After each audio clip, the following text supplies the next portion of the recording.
What's popping, y'all? What's popping? What's popping? We here. Just kind of watching the draft. Just live reaction, man. Just wait for the Hornets to pick 11. Our usual area that we pick in. The number 11 pick. How ironic. So I got a little bit of breaking news. The Washington Wizards have agreed to trade Russell Westbrook, a 2024 and 2028 second round pick to the Lakers for Kyle Kuzma, Kentavious Caldwell-Pope, Montrezl Harrell, and the number 22 pick. Good trade or no? Kaiser, take this one first, man. Yeah, because the Russell Westbrook experiment wasn't going to work out in Washington, obviously. We know the Lakers really needed to bolster that point guard position. Why not add another superstar and challenge Brooklyn directly, because we know that Brooklyn's going to be the prohibitive favorite again.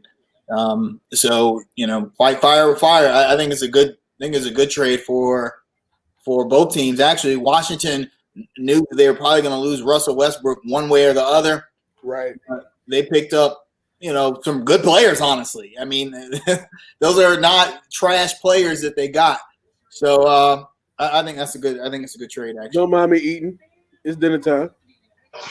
And waiting on mine. Mine's on the way, buddy. But as far as what I think about this trade, man, obvious talent upgrade for the Lakers. I don't know about the fit. I thought the Lakers needed more shooting. I think that Buddy Hield trade that did not go through probably would have been a better fit in what was needed for the Lakers. But you can't argue talent, man. And what Russell Westbrook is still a very talented player at this stage. But let me shut up because the third pick is out.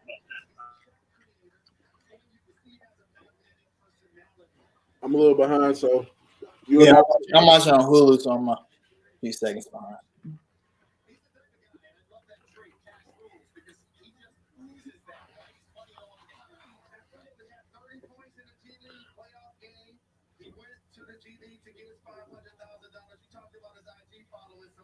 And then after this pick, we'll talk about the Hornets trade that they made today too.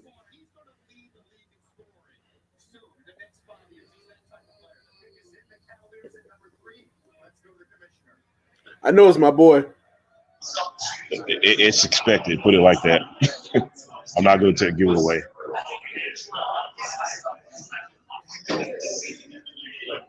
They did what they're supposed to do.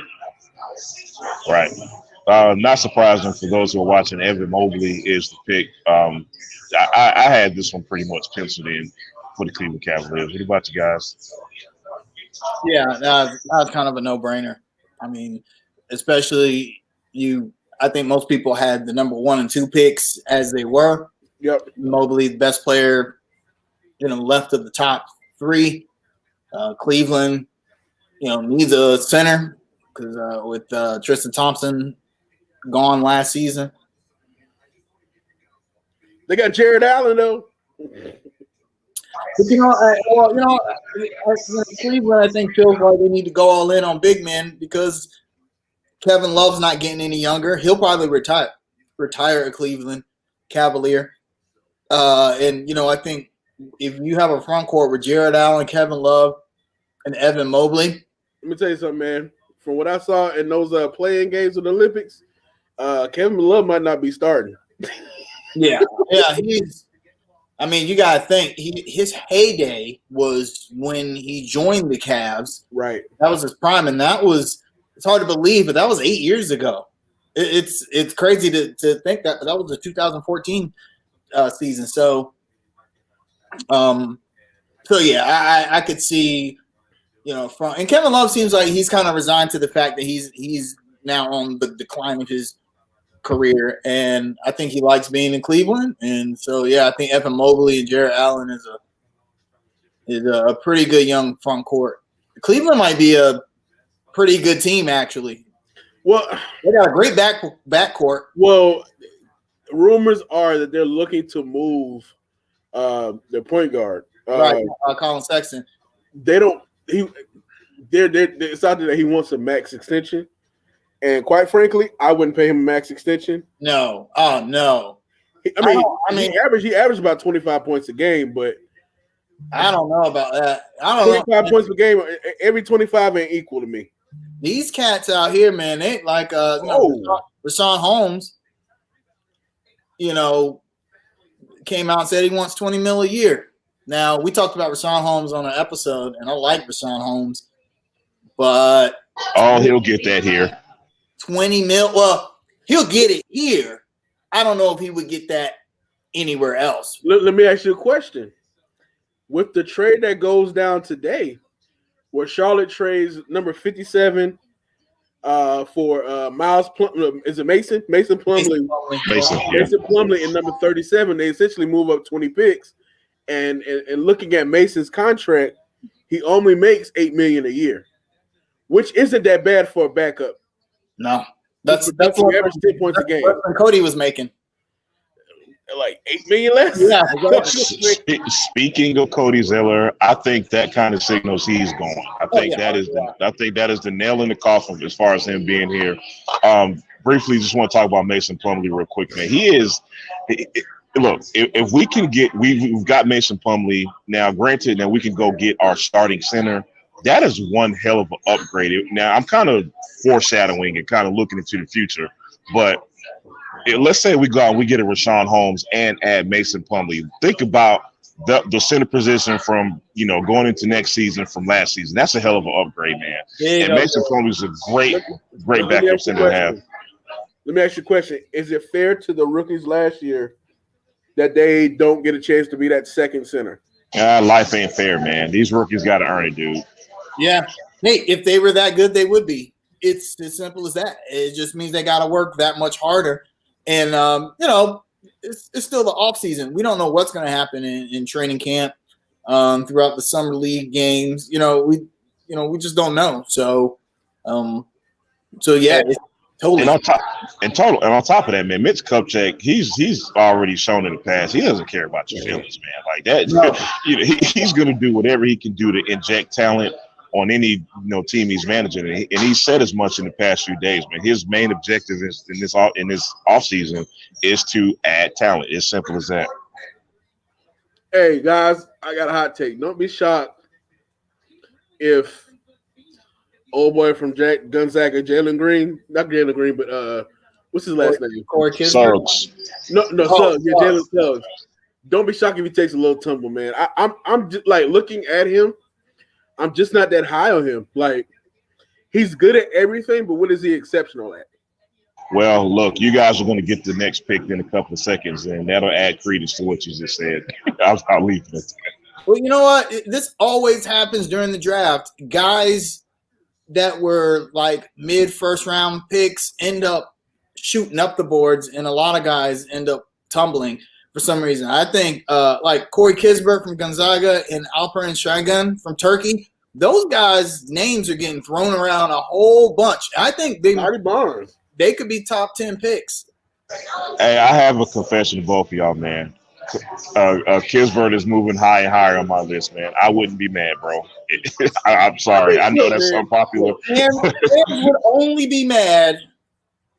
Say it. Go ahead and say it. I know. Yep, that's the only reason fans would hate that pick, because he's a white dude. Look, it's a little deeper than that with me. Like, personally, I don't think he's a good defender. I just think he's okay. And then he's a 4-year guy.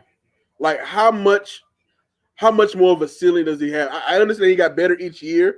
No, that's a good point. But what is that ceiling? Well, but a 4-year guy you expect them to come in and be able to contribute faster than someone that you have to develop, a guy like Vernon Carey or Nick Richards, who, they've got to learn.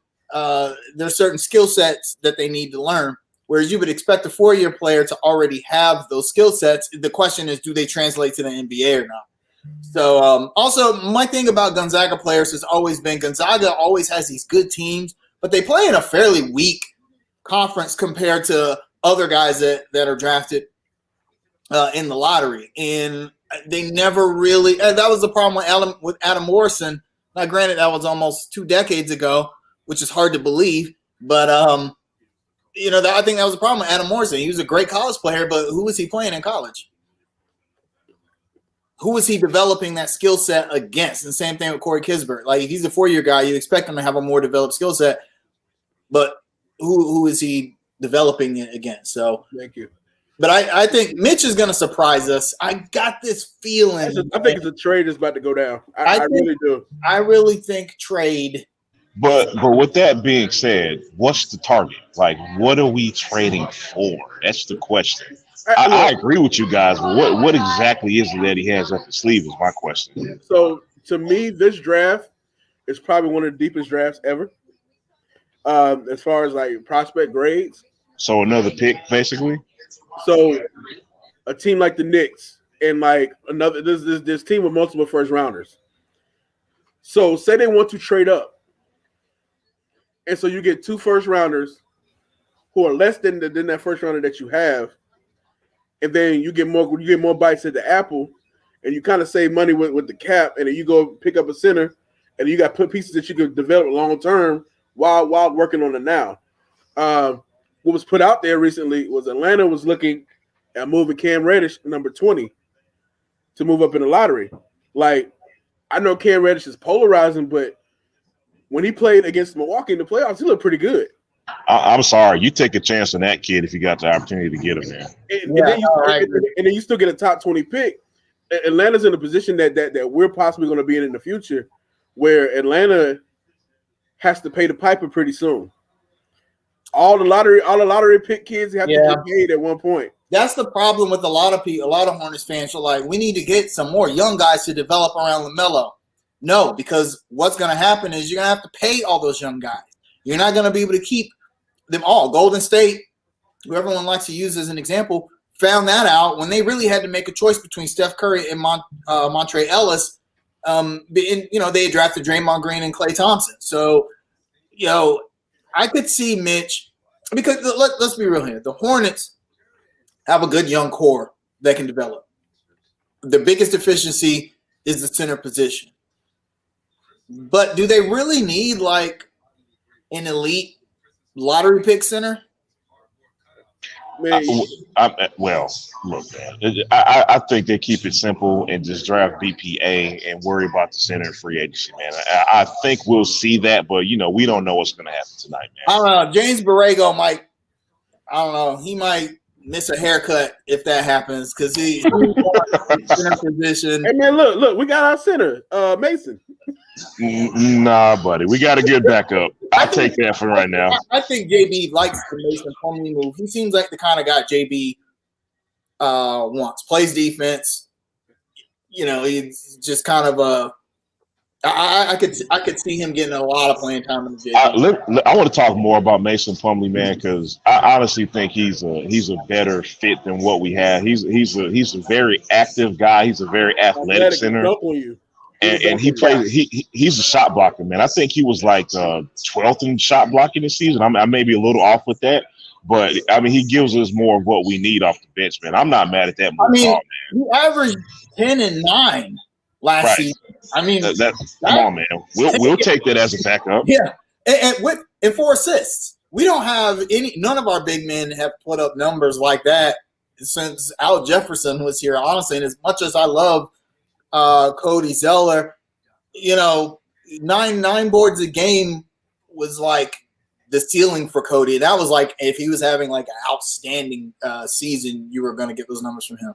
So yeah, I'm happy with that trade. We get to move up 20 spots, and we get Mason Plumlee. I don't know. That's some good wheeling and dealing from Mitch right there. Especially at the price tag, especially at $8 million a year, man. Yeah, exactly. So, and you stayed economical in the process. That's key. Let me tell us. This tells me Malik Monk is gone. Please expound, sir. That $8 million would have been his cap Malik Monk's money. Yeah, that makes sense. Money, some of his cap hold money, and you want to remain flexible. So I think that qualifying offer is due by the 31st or whatever, and I don't think they extend it to him. So don't be surprised if he's gone. Honestly, I'm gonna keep it real with you. You know I'm not the biggest Malik fan, but I think he just needs a change of scenery and to be in the right position with people that are kind of insulate him. So, I mean, Well, I just wish him the best of luck. Yeah, think- with that being said, I do worry about scoring off the bench. I mean, you kind of can't really argue he was the guy who could get his own shot off of our bench, man. And I just wonder what is the contingent plan to replace that, because you're still going to have to replace the scoring off the bench, in my opinion. Oh, Jalen Suggs just went. I think the Hornets are not going to look towards particularly scoring from the bench. You always want bench scoring, and you'll win a lot of games that way. But I think they just need a bench that can maintain. The problem with the Hornets the last few seasons has been, how many times have we seen this? The starting five gets like a 15-point lead. Then the bench comes in, and now they're down by 2 by the time the starters come back in. Whereas, that's not necessarily a deficiency of scoring. That's that's because the bench cannot maintain the pace of the game, leads, and defense. So I could see the team's philosophy towards the bench's role shifting a little bit. Yeah, just real quickly, y'all. Jalen Suggs just went to the Orlando Magic, man. Rodney, what are your thoughts on Jalen Suggs? You kind of alluded to the fact that he dropped a little bit. I'm not a fan. I think he's gonna be a solid player, but I don't see star potential. I mean, you can quote me on that. I mean, I hope I'm wrong. I hope all these kids are successful, but I don't see him being like a star player. Athletically, he doesn't I don't know. It just doesn't pop to me. Looking at that national championship game, Davion Mitchell did a damn good job on him. No, he actually locked him up a little bit, man. Nah, I'm with you. Yeah. And so, right now he's 18, 19 years old, so you're betting on his potential. So I get it. And I wish him the best in Orlando, man. Orlando's a mess. So here, look. We got to clean up that situation. So here's my hot take, Rodney, and I know I'm going to sound like Connecticut fanboy here, but I actually think Book Knight has a higher upside than Suggs. Now, of course, I could be wrong, man, and we'll see how this plays out, man. But I think Jalen Suggs may be better early, but I do think Book Knight has the ability, more star potential than Suggs does. I haven't watched enough of Book Knight to know. But one question that I have heard is his stats inflated because of the lack of talent around him? Yes and no, man, because having watched every UConn game, man, what you do worry about with Book Knight is his maturity and his ability to trust his teammates. Now, that's a slippery slope because, yes, there was a lack of talent on that UConn team. So someone may say, well, he didn't have enough around him to really trust his teammates. But on the NBA level, man, you worry about his maturity. He kind of turns the ball over a little too much, but you don't question his ability, man. And I think that's why he's going a little lower than someone like Suggs is.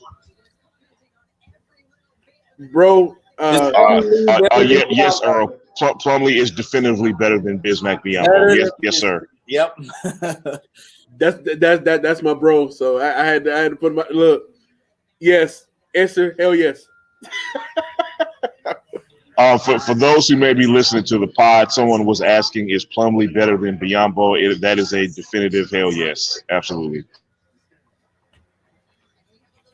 He can actually catch the basketball when it's passed to him. Hey man, look, we got to keep our less melanated centers.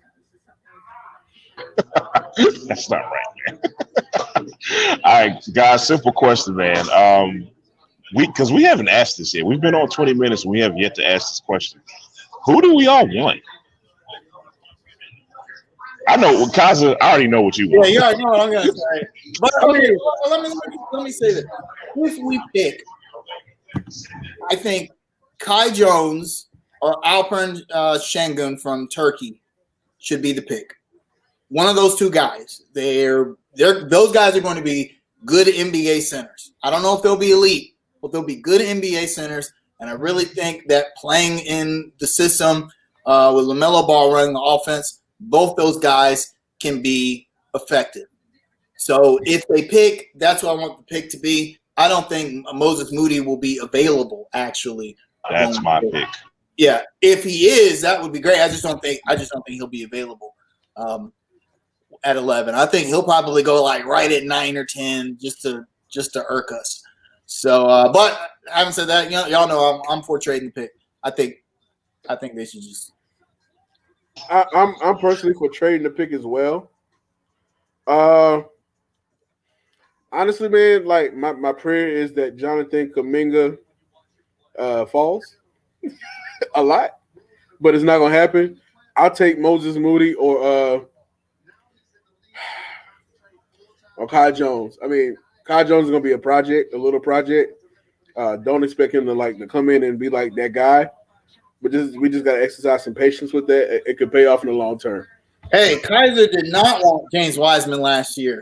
I think my two buddies here can vouch for that. That I did not. No. Look, none of us really advocated. I was actually very anti-Wiseman because I felt like he didn't have the competition. He only played 3-4 college games, and most of what we saw from him was based on high school. I was actually a big Anthony Edwards guy. I felt like, hey, the Hornets need scoring. This guy can score. Our brother Vince, though, convinced me on the LaMelo Ball train. He was like, hey, man, I think that kid could be a superstar. So I was actually very happy with the LaMelo Ball pick. But Anthony Edwards was the guy that I wanted. And when he wasn't there because he went number 1, then I was hoping we got LaMelo Ball. So yeah, same.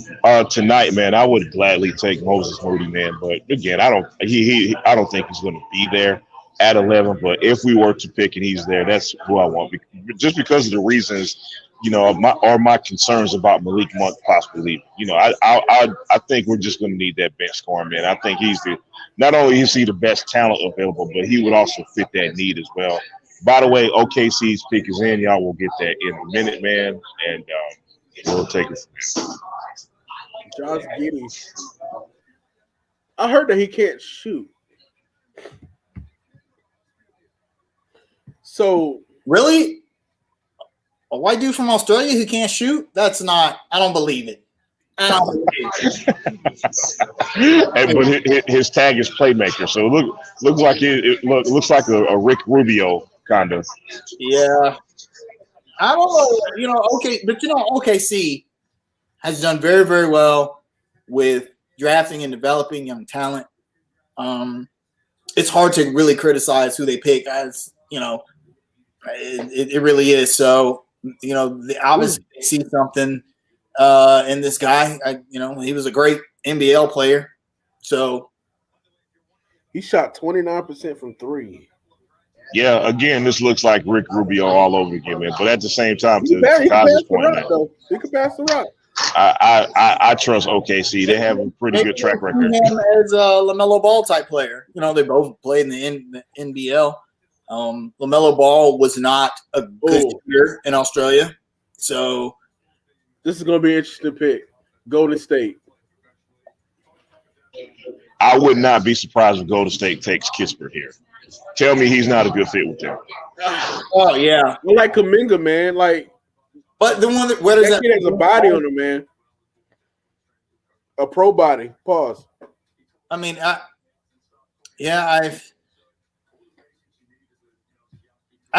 could see Golden State taking Alperen or Kispert. That would really suck if they took Alperen.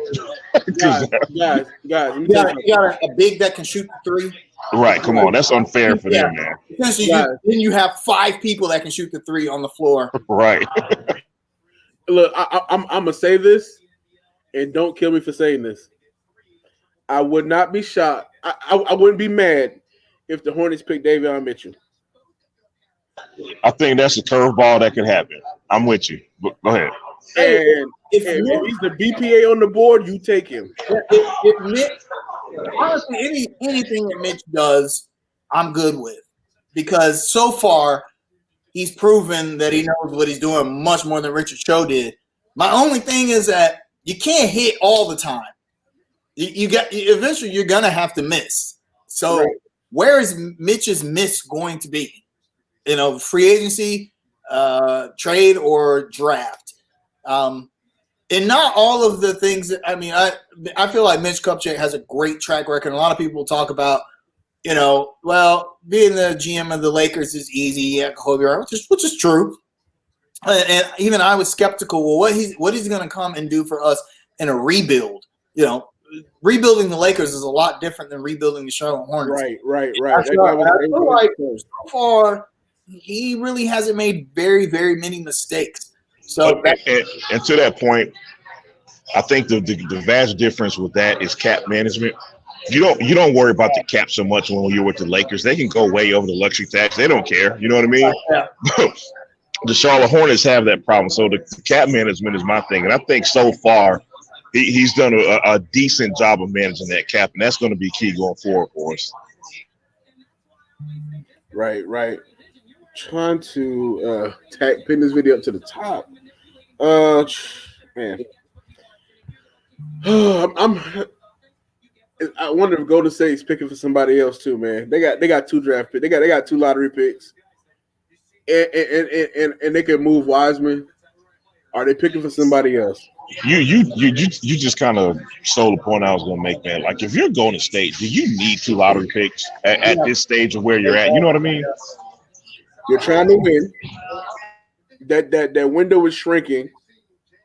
You don't know how Clay's going to come back. And then Steph is like 33 now? Yeah. So you're in win now mode at this point. You got about 3 at the most. At the most. Of prime Steph. 30-point game Steph.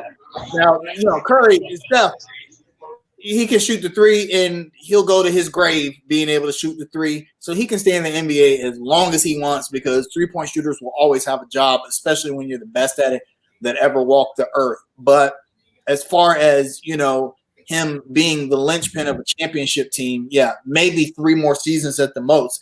And the thing is, anybody you draft now, that's when they're just going to be hitting their stride, that 3rd, 4th season.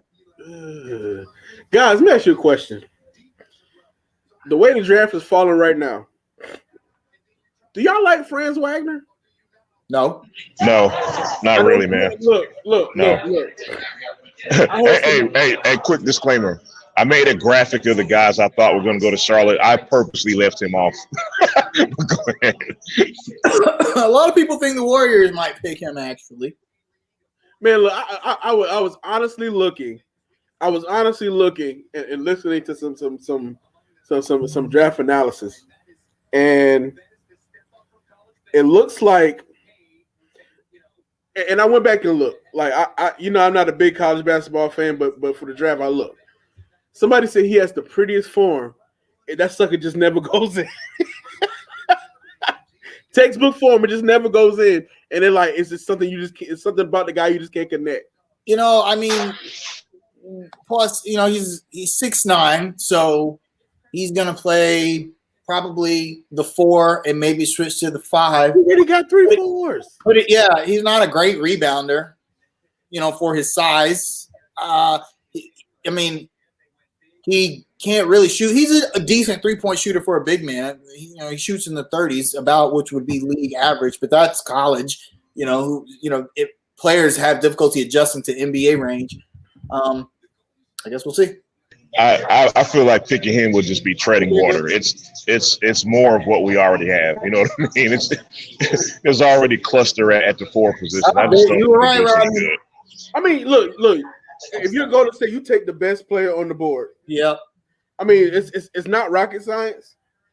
They to me they really don't need anything. You just take the BPA. I mean, you can't lose by going on your board. Like if you go by your board more times than not, you're gonna win because on your board, you look at these guys, you look at the fit, you look at their personality, and situations matter in the NBA. People don't realize the situation that you're drafted to in the NBA freaking determines your success a lot of times. The Warriors have been trying to fill that small forward slot for seasons now. After Harrison Barnes left, they got Kevin Durant. Okay, that's pretty good. But after Kevin Durant left, it's been Andrew Wiggins. Andre Iguodala is not there anymore to hold down the small forward spot. I think Kuminga could be real good at the 3 for them. So I'm gonna say this for later. I'm gonna say that for later. Real quick about Kuminga. Oh, go ahead, I man. got a question. Hot take: if Hayward's injury problem continues, could this be Mitch's first miss? Absolutely. Yeah. Well, I got to look at it like this. He shows that Charlotte is a place where free agents can go to. And if he's the first to take that leap out of many, then this actually could be a good thing in the long run. I had to look at it from another lens. It would be a miss only because then at that point Hayward wouldn't live up to the expectations you had for him. But the thing is, and I tell this to all Hornets fans that were upset and still upset at that move, what was the risk? What did the Hornets risk by picking up an all-star forward? What's the risk there? Okay, so it doesn't work out. No big deal. The Hornets weren't going to spend that money on anybody else. I don't care what you think. The Hornets were not going to spend that. There was no one else that at that point wanted to even come to Charlotte that we were going to spend that money on. So what's the risk? Okay, Gordon Hayward doesn't work out. Okay, well, Miles Bridges looks like that he's ready to step up, and But let me ask you a question: is Miles a 3 or a 4? He's both. Why can't you be both? That's my question. I mean, he can play both positions. Honestly, positionless basketball is cool in the regular season, but size matters in the NBA now, man. Like, he's athletic enough to play the 4. So he's athletic enough to guard Young.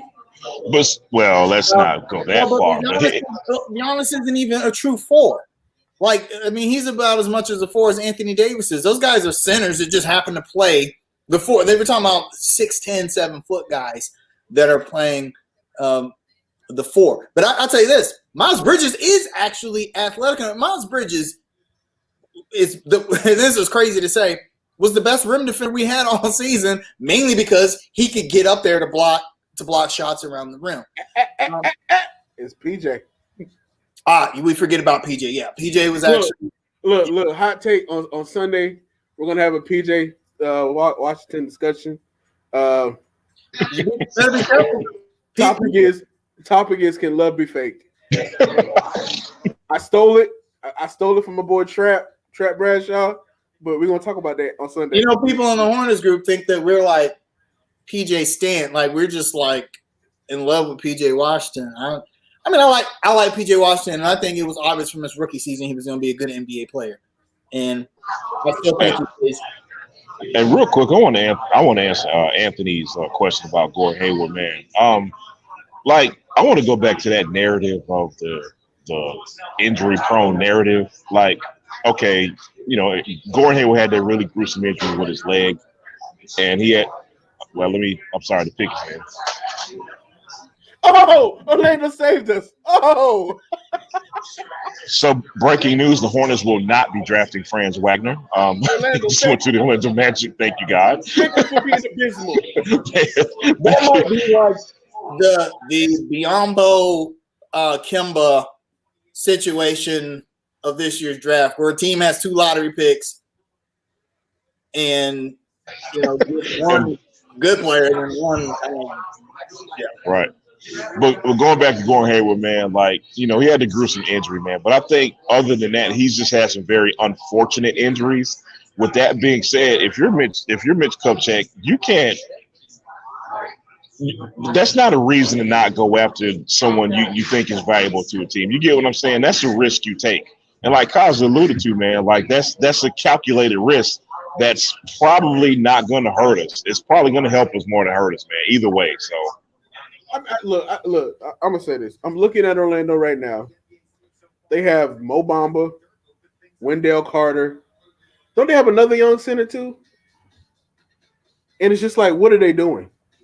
Well, they don't have Steve Clifford anymore, so those guys will actually get playing time. So they'll play now. Yeah. Oh man, I don't know. Maybe Malik Monk needs to go there. You know what? That would be a great fit for Malik Monk. Let me kind of interject, Cosmo. I don't think so because Listen, with Dwayne Bacon's increased role, do you want Bacon and Monk on the same team? Green lights all day, just green lights. Just shoot the ball. I'm looking at their roster now. Like they have Cole Anthony, R.J. Hampton, and Gary Harris and Terrence Ross. Malik Monk doesn't play over any of those guys right now. Nah, not at all. Yeah, especially not over a guy like Terrence Ross. Oh, he plays on the. I thought he was out the league. Also, I'm glad to see we've got 2 lottery picks that come straight from the G League. That's dope. That's dope. Yeah, that's great. I mean, I like college basketball a lot. They're actually teammates too. I'll always be a Tar Heels fan, but if college sports went away, college football will never go away because you cannot have like an NFL developmental league. The sport is just too brutal and physical. But if more players are like, hey, I can go right to the G League, make money to play basketball, and then get drafted by an NBA team, why wouldn't you go that route? No, I agree, man. I mean, it's things are just getting kind of better all around for college athletes, man, especially college basketball players. Yeah, it's going to force the NCAA to really make some big decisions about how they handle student athletes financially. It's great that now they can make money off their licenses, whereas before they could not. But do you want to make, especially if you're a mid-tier player? Oh Lord, my sister's. How are you a Tar Heels fan? Your sister went to NC's. Man, I don't know why. Because Kaiser makes the best decisions. That's right. Yeah. Look, I've always been. NC State is the stepchild of the ACC. I went to Clemson, and I can say that. Tiffany, don't listen to either one of these guys, man. They're just that's terrible, man. Tiffany probably is cussing me out. Going to text you about me. All right. So look. Let's be nice and take a stab at this question. No, at this question right here. Lonzo Ball. Go ahead, Jamal. So we have to be nice, huh? Let's be nice. Look, okay. We're turning over the league. It's 2021. All right, we're gonna be nice tonight, man. So let me pull on my objective hat real quickly. All right. We don't know what the Devontae Graham situation is going to turn into. The likelihood is that he'll be resigned, but anything can happen. We don't really know that. So for argument's sake, let's just say he's not resigned for whatever reason. That leaves you a hole at point guard. Here's my question to Hornets fans. Now, would I welcome Lonzo Ball to the Charlotte Hornets if he has a defined role? Absolutely. But here's my challenge and my question to that. Would Lonzo Ball accept a backup point guard role to his brother? Because the reason I'm saying this is that I absolutely would not take a Lonzo Ball transaction if that meant getting rid of Terry Rozier. These are things you have to think about. So in that case, in just for argument's sake, Vernon, if Devontae Graham's not here and we have a hole at backup point guard and it works out where Lonzo could come to Charlotte, I would welcome that. Any other scenario, not so much. I'm going to say I don't think it's a fit in Charlotte, and I don't think we quite frankly have the money that he wants to sign here. He's looking at starting roles in places like New York and Chicago and other places. I don't think he signs here. Look, we got two. We might have 2 Ball brothers. I don't have faith the middle child is going to make the roster, but I mean, at least he's getting the shot. That's just me. I mean, I'd be cool with Lonzo coming to Charlotte, but depending on his role here, I don't know. Well, I mean, what's he going to do? We're going to have 2 point guards, although LaMelo Ball played 47% of the time off ball. Dang, Davion Mitchell. Whoa, that's just kind of weird. Like Sacramento now they have Halliburton. Halliburton, Fox, and now Mitchell. But as we've seen, Rodney, this might be trade bait. We don't know because on paper it doesn't make sense. Say it again. I said I really like Mitchell, man. I really like him. Maybe they're still trying to move Buddy and Scott Drew. Yeah, like Danny Thompson said, bye, Buddy. I think they're still going to try and move Buddy Hield. Devontae is small and reliability on defense. People say that about Devontae Graham, and that is true. But we're talking about a backup point guard here. Devontae Graham is not going to be our starting point guard. He's the guy that's going to come off the bench. He can show that he showed that he can lead the offense. And he's a better passer than I thought he was. No, yeah, he averaged more assists than Kimball. Look, we're not doing this tonight. No dislikes in our video. We're not doing this tonight, guys. No, sir. I don't care if it's the truth. We're not doing it. I'm just saying. As far as backup point guards go, you really can't get any better than a guy that can literally drop 45 on the other team. Just when he gets hot. So. Devontae Graham in a backup point guard role, great. I'll take that. I mean, you got LaMelo starting. What he wants. You got LaMelo starting, and then you got a second unit with Mason Plumlee and Devontae Graham. I like that. I'll take that. Ooh, baseball news. The Dodgers are finalizing the deal to acquire Max Scherzer. Yeah, I saw that. Look, I know nobody cares about baseball, but here's my quick baseball take. Good riddance, Max Scherzer. He's been in the Oakland A's conference for years, and he has tortured us for years. So goodbye, Max Scherzer. I'm so glad to see you go. They could have picked him for somebody else. True.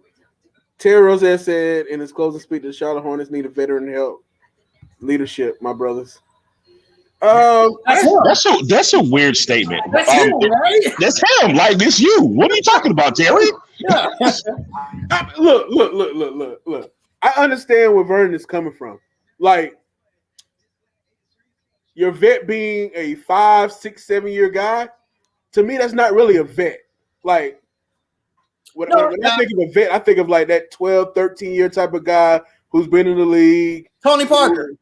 Remember Tony Parker came in, and even though the Hornets missed the playoffs, he made a big impact on the team. I really hate that we were a season late on that. I just imagine Tony Parker playing alongside LaMelo Ball. Man, the things he could have learned from him. Hey man, look. I had a crazy idea. The year is 2024. LaMelo Ball is a budding star. He's blossoming. Second straight All-Star, third straight All-Star game. Chris Paul is a free agent. Absolutely. We signed him as a backup point guard. Yeah. Well, welcome home, CP3. Let me quit dreaming. I know, right? LaMelo telephone conversation with dad was yelling 9-11 points all the scrimmage games. That's dope. That's cool. James Book night on the way. Jamal will be happy. It's looking. I mean, the Pelicans just did a trade, so. Well, this is Memphis pick technically, right? Yes. Memphis. I don't know. Memphis could pick a forward, a wing. This is a strange pick for Memphis, being that they have Brandon Clark and what's my man name? Huh? Clark is a 4 though. Is Zaire 4 or 3? Ooh. Yeah. Ooh. I don't know. Look, granted that this is Memphis's pick, man. I don't know if I really love this pick for them, honestly. Woo. Rondo got veteran leadership. You know what? I would not be mad at Rondo. Well, no, I mean, look. I'm gonna say where does he play though? Look. I'm gonna say this. Atlanta shipped his ass off quick. Oh, did. And they moved him for Lou Will. So was Lou Will better veteran leadership? Probably. Well, it's not necessarily that he was a better veteran leader. He's just a better player at this point in his career. Yeah. I got 100 on Lonzo to go to Charlotte. Hey man, look. Let me see my cash app, buddy. Hey man, look. Okay, so Moses Moody and Book Knight on the board right now. Who do you take? You take the best player on your draft board, and I don't know Mitch's draft board. I look. I have a hunch. Book Knight is higher on that draft board than Moody is. I have a hunch. Seriously. All right, so here's what I'm gonna do because there's like a Jamal's ahead of us, so I'm gonna turn away while the pick's being made, right before the pick's made, so I can come back and get my reaction. I'm trying to turn off my notifications. Hey, look, do y'all want me to announce it? And is that what I'm hearing? No. I want. Okay. I won't announce it. I mean, we got some time, man. So I kind of agree. I really think that Alpine Shannon is high on their draft board, but I don't think they were expecting Moses Moody to be available. I wouldn't have picked Moses Moody to get drafted after Franz Wagner. Absolutely. He said, "Bet up, Jamal." All right, guys, final chance, man. Who is it? Who you got? Moody. Come on. Hey, gun in your head. Who you got? I Book Knight. I'm going with Kai Jones. I mean, that name has just been floating around too much today for me to kind of go against that. You're right.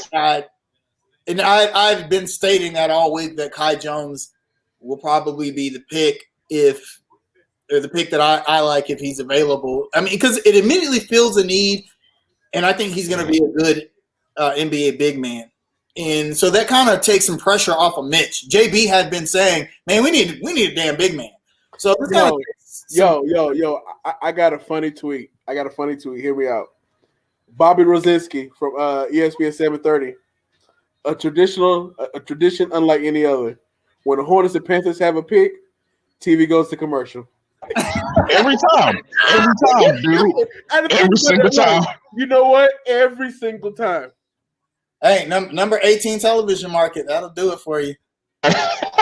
Right. Let's pay these bills. Ain't nobody paying attention. I know, right? Yeah. Vernon said Jackson out of Spire, who played with LaMelo. I mean, I can see that. The Turkish Bull, the kid from Turkey. Sherrod said Kai Jones. Jacob says the kid out of Turkey. And then Brandon said every time. Every time. Oh, man. Charlotte doesn't matter. Throw this commercial right here after. Right. New Orleans, they're the smallest market in the league. Hey, real quick question, man. All right, so let's say we go Kai Jones, man. Like, there's like 7 centers on the roster. Like, what do we do? You know? Okay, so I agree with that comment Brandon made. Kai Jones is not the best available. I agree. But I think he has the biggest upside, though. Yeah, he's pretty good and he fills a need. But Mitch has always been a best player available kind of guy. So, I mean, if to me, I believe if your roster is not set, you don't have a conference final championship type roster. It's always best player available. Don't even try to reach. Just best player available. Absolutely. Drafted, and there was a lot of guys who we felt like, well, that would be a good. Even last season when we had the 3rd pick, it was like everybody but LaMelo Ball sucks. So, this right. season. Oh, Josh said Kispert. Yeah. Hey, you know what? Listen, I think if Kispert goes here, man, this fan base is going to revolt. Yeah, I'm taking a vacation from the Hornets Facebook group if we pick Corey Kispert. If we pick Kispert, man, this fan base is going to explode, dude. See, now you guys got me nervous. I was alright until now. So Richard Cho definitely would have picked Corey Kispert. Oh, absolutely, no question about That it. would have been the pick. No question. But Mitch has been anti-Cho. He's been the opposite of The Cho. pick is in. The pick is in. All right, I'm gonna shut up. I'm gonna shut up because I'm about to see it. I know who it is. I know who it is. Don't say anything, man. Hey, get off Twitter, Rodney. I know. Hey, I didn't mean to see it, but I ain't mad at it. I didn't mean to see it, but I'm not mad at it.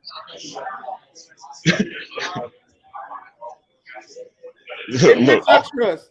In Mitch, awkward. I trust. We need more.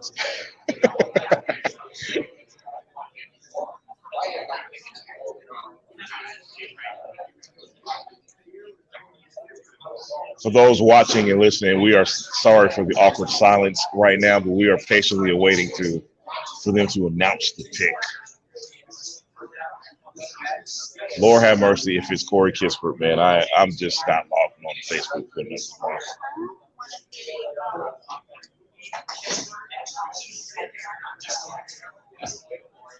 Hey, man, you won't be mad at it, bro.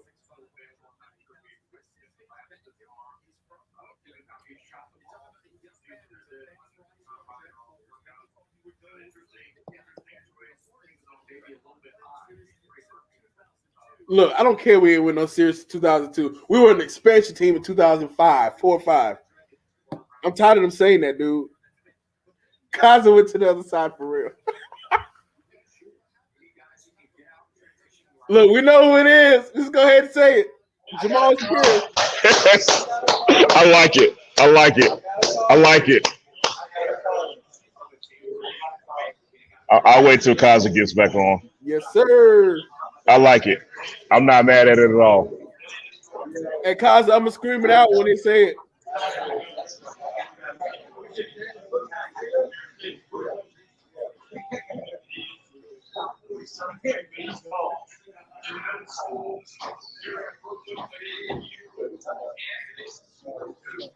All right, I'm just waiting on Kaza to come on back, man. Before I get in my spiel. Whoop, whoop. Yes, sir. Not mad at it. How big is Book Night? About 6'2", 6'3". A little guard. Yeah, little guard. All right, man. We got Kaza back. Let me get into my James Book Night spiel, man. He's actually listed at 6'5". Yeah, so I'm not mad at it. Not mad at it, man. Get your 2 guard. Let's go. All right. So number one, goodbye, Malik Monk. It's been real. That's kind of that tells me he's probably gone, man. As y'all are seeing right now, man, Book Night is a shot creator, dude. He can get his own shot. How many times have I said on this podcast that the Hornets have been clamoring for people who can get their own shot? I feel like it's like Gordon Hayward and Malik Monk and maybe Terry Rozier. You get what I'm saying? So hey man, look. Put a smile on your face, kid. You about to play with LaMelo Ball. Yes, sir. Absolutely. And Miles Bridges. Hey, but listen, hey Rodney. But listen, hey, but a great sign for this kid, man. He's a competitor, man. He said diamond in the rough. I'm not mad at it. I'm a happy dude right now, bro. You know how's his ball handling skills? Guys in college don't put up big scoring numbers a lot anymore. Typically because they don't do the whole 4-year thing. Normally 1 or 2 years. And a guy who averaged like 15 points in college. Oh, he's from New York City. I know he could dribble a little. Brooklyn, baby. And, Brooklyn, son. We're talking about a guy who scored 18 points a game in college. Boy, that's going to translate well to the NBA. No, look, I like Moody too, but I never expected this kid to fall this far.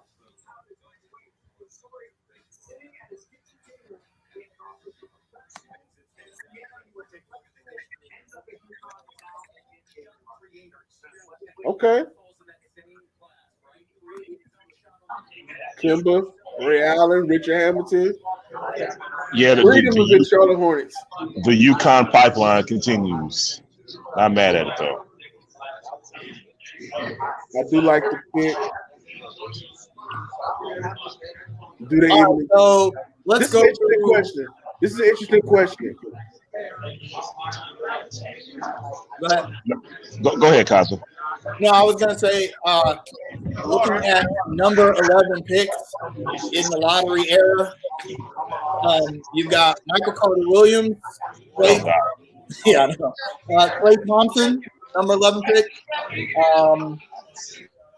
Allen Houston, Robert Ory were number 11 picks. Reggie Miller was a number 11 pick. Derek Harper was a number 11 pick.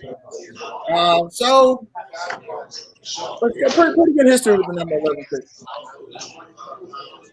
I think, man, if we look at this pick, man, everything that we've been talking about so far has come to fruition. Think about it. We've said Mitch Kupchak, he's going to go BPA over boomer bust. Kai Jones is way more of a boomer bust pick. We all could agree with that.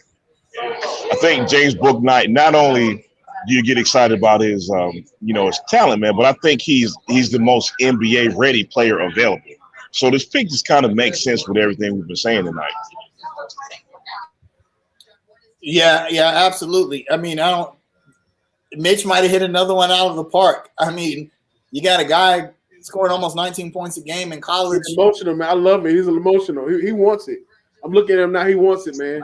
Again, Rodney, I'm telling you, man, this dude is ultra competitive, man. Like his concerns that I have about him, like some of the turnovers and some of the forcing shots, that's stuff that can be fixed, man. That's young player stuff. That's stuff that can be fixed by coaching. You know what I mean? A lot of people in the comments are talking about Terry Rozier now.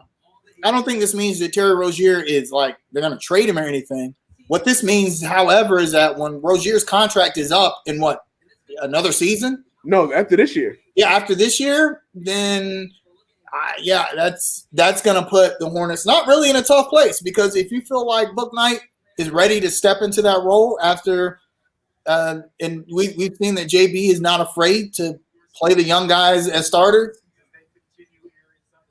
Yes, Chris, I am the only one that watches UConn games. Absolutely. I will not disagree with you there, which is why I have so much to say tonight. Thank you, sir. But, hey, man, but more about Terry Rozier, man, I don't think this is actually a very good problem to have. Now, we are projecting, okay, we're assuming James Bouknight is going to be a good player for us. Now, with that being said, either way, I don't think it affects Terry Rozier. I think the Hornets want to re-sign Rozier, and I think they will re-sign Rozier.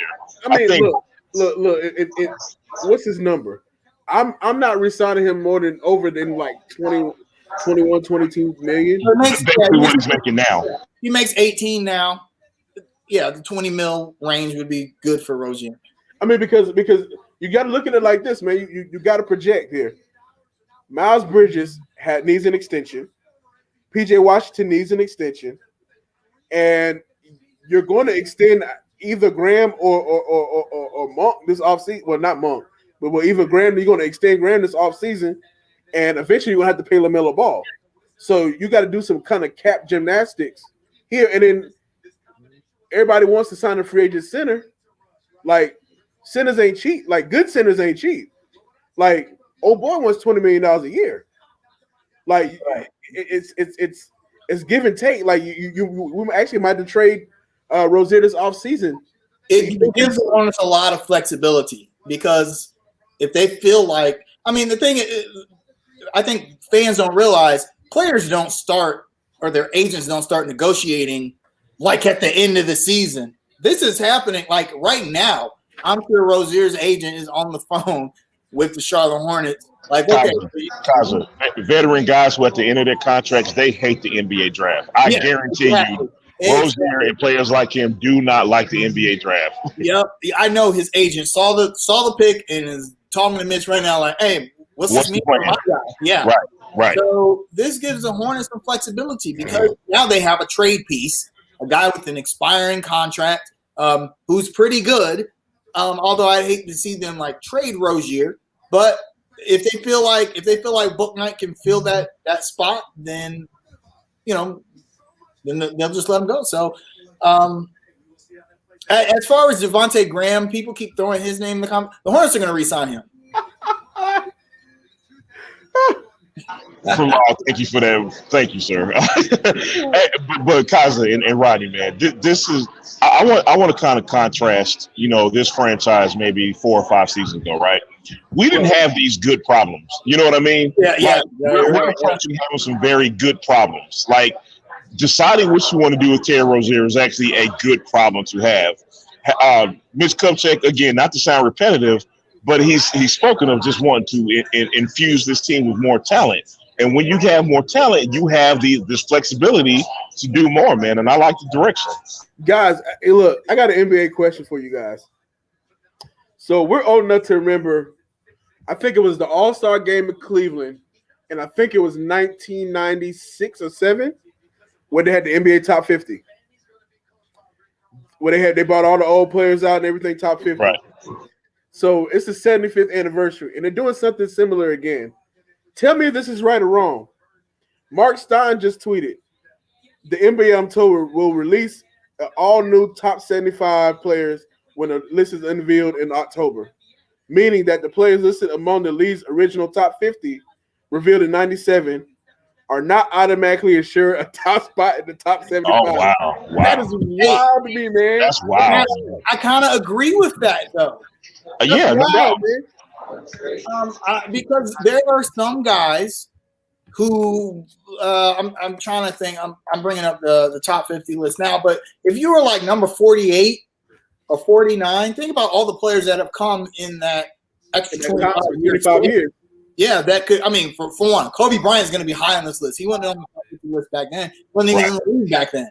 So, you got, and there are a lot of current players you're going to add. Kevin Durant, LeBron James. I could certainly see some of those guys, getting bumped off. Let me tell you, the most egregious thing, Bob McAdoo and Dominique Wilkins were not on that list.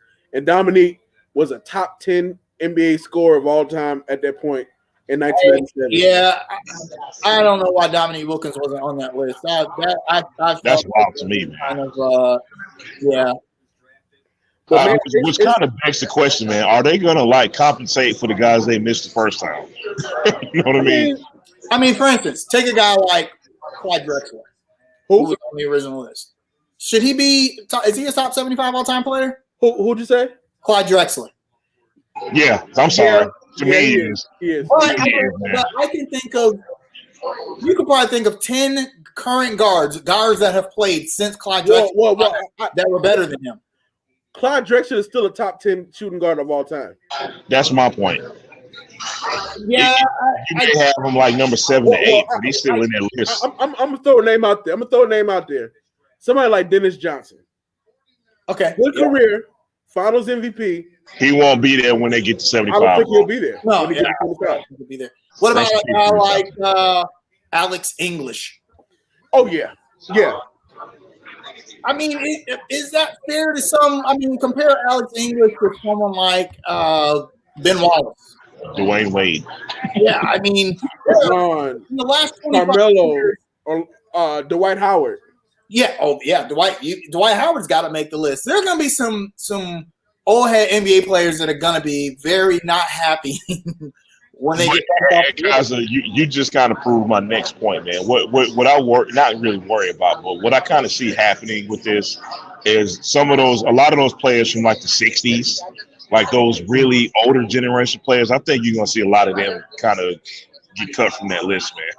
I mean, the game has changed so much, and especially when the NBA made rule changes in the early 2000s to allow skill players to get off more. They allowed zone defenses. They got rid of hand checking and got rid of hand checking altogether. They started changing the way they officiated the games. So now you got, skill players could really elevate more, as before they were, kind of stymied. So that's going to kind of inflate the list a lot. I mean, I take Dame Lillard. I take Dame Lillard over, 10 guys on that. Let me tell you something, man. Dave Bing's gonna be pissed off when Russell Westbrook replaces him. Absolutely. Why would he be though? I mean, yeah. Goodbye. Sorry. Oh, man, it's gonna be an interesting call. It's gonna be 25 players since that last list, I can probably name 30, 40. that should play, like 30, 40 players in the last 25 years that should be on a top 75 list easy. So, yeah, that's going to be interesting. That's I can't wait for Twitter to explode over that shit. Man, look, these people weren't even – they were in diapers when that happened. They don't even know the top – they didn't even know there was a top 50 list. Like, let's not do that. Hey, what's going to be interesting to me is that we all know who number one's going to be.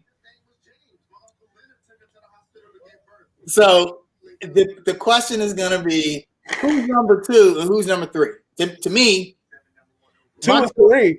Michael Jordan's going to be one. So that means LeBron James and Kareem Abdul-Jabbar. Okay, so who's two? How do you see? I like how you skipped over Kareem that Abdul-Jabbar. I feel like I've always maintained that LeBron James was the second best NBA player of all time. A lot of times people talk about Kareem, they talk about like what he did in college. I'm like, I don't do shit about that. Hey, Kaiser, hey, do you have a good security system at your house, man? I don't want anybody just popping up on you, bro. So yeah, that's what's going to be the biggest debate over who's number one. Would I take Ben Simmons for LaMelo? Hell no. Hell No.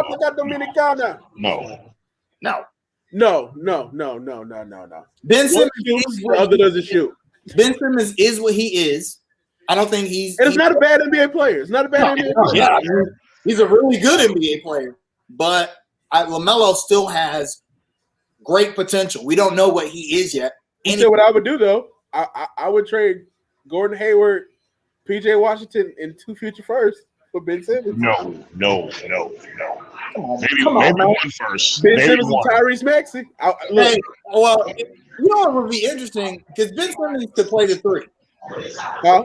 Ben Simmons can play the three. Yeah. I'd rather have him as a 4. But see, my concern with that is, do you want him and LaMelo on the court at the same time? That's my concern. Yeah, I wouldn't mind him. And tell you why, because LaMelo can actually stretch the defense out and shoot. And if you get a center, but you're taking the ball out of his hands. Don't you think LaMelo was best with the ball in his hands? Let me ask you a question. Did Gordon Hayward not have the ball in his hands? Yeah, you got a point. But he was a primary ball handler a lot of times. Yeah, I mean. However, but Gordon Hayward had the ball in his hands when LaMelo was coming off the bench. Look at the timing. Like when LaMelo was starting, that's kind of when Gordon Hayward got hurt. So they wasn't really playing together a whole lot this season. True. The Warriors get richer. That's all I got to say. Pretty much. The Warriors get richer. I understand there's a modicum of skill when it comes to drafting and developing players, but the Warriors just got damn lucky. Holy crap. I mean, you get Steph Curry. They already had Montre Ellis, who was pretty good already. And then get Steph Curry. And then they get Klay Thompson and Draymond Green. They get Klay Thompson, number 7. I have a weird parallel for the Warriors and the Hornets. I want y'all to hear me out. All right, look at that Warriors team with Steven Jackson and Baron Davis and whoever else they had, right? Now, Jason on the team? Yeah, big upset over the Mavericks aside, they were pretty much in mediocre land. You get what I'm saying? And at some point, they figured out, like, all right, we're not really going to go anywhere with this team. So let's start making some savvy moves and some cap space moves, and let's draft well to get to where we're ultimately at. I think we can follow that blueprint, man. That's all. Yeah, no, hey, in Mitch we trust. I got the difference, whether you like Mitch or you hate him, the difference in Cho running the team and Mitch running the team is night and day. I mean, everything from the culture of the team to the talent that we're bringing in, just night and day. JB's coaching philosophy, although I know a lot of people don't like JB's coaching philosophy, but it's so different than what we had previously with Steve Clifford. I don't think a lot of fans know JB's coaching philosophy, but don't get me started. Guys, imagine the generation of no accountability not liking the coach who holds his players accountable. Hard to imagine, man. No. You're just supposed to let the players go out there and do whatever the hell they want and mess up. That's how they learn, right? Just by messing up. That's it. and the team No matter whether you're trying to make the playoffs or not, that doesn't matter. Who cares about that? So you just it's about winning. You lose because you're messing up, and then you're unhappy because your team's losing, and you leave in free agency. So that's can't win. Yep. Man, thanks for joining, Vernon Mickey. Vernon Mickey, thank you for joining, bro. Yeah. Come on back and see us, bro. Hey, man, you're not gonna like some of our takes, but that's cool. But thank you for showing up, though. And I see Golden State has our boy. Well, you know, hey, somebody we kind of wanted, man. Kaz, I know you're behind, but Moses Moody has went to the Golden State Warriors. Like Roddy said, man, the rich just get richer, man. That's a good pick for the Warriors, man. You know what? I feel like we're talking about the Warriors. People said the dynasty is over. That was silly. I mean, people said the same thing about the Patriots, and they came back and won 2 more Super Bowls. So, that happens. Dynasties rebuild, unless you're the Dallas Cowboys.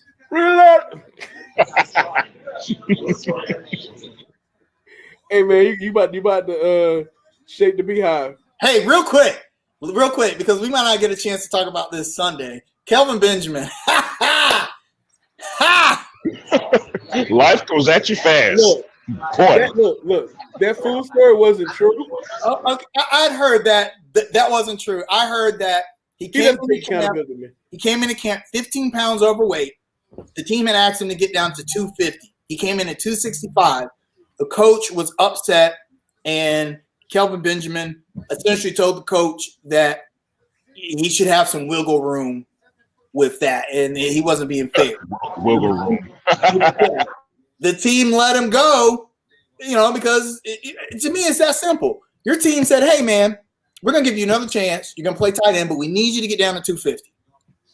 That's all you got to do. Hey, Kaza, who the hell does he think he is, man? This dude ain't played in 3 seasons. Nobody else is giving you a shot. You have no leverage. What do you? Yeah. So every time I see something about Kelvin Benjamin in the news, I think about the things he had to say about Cam Newton.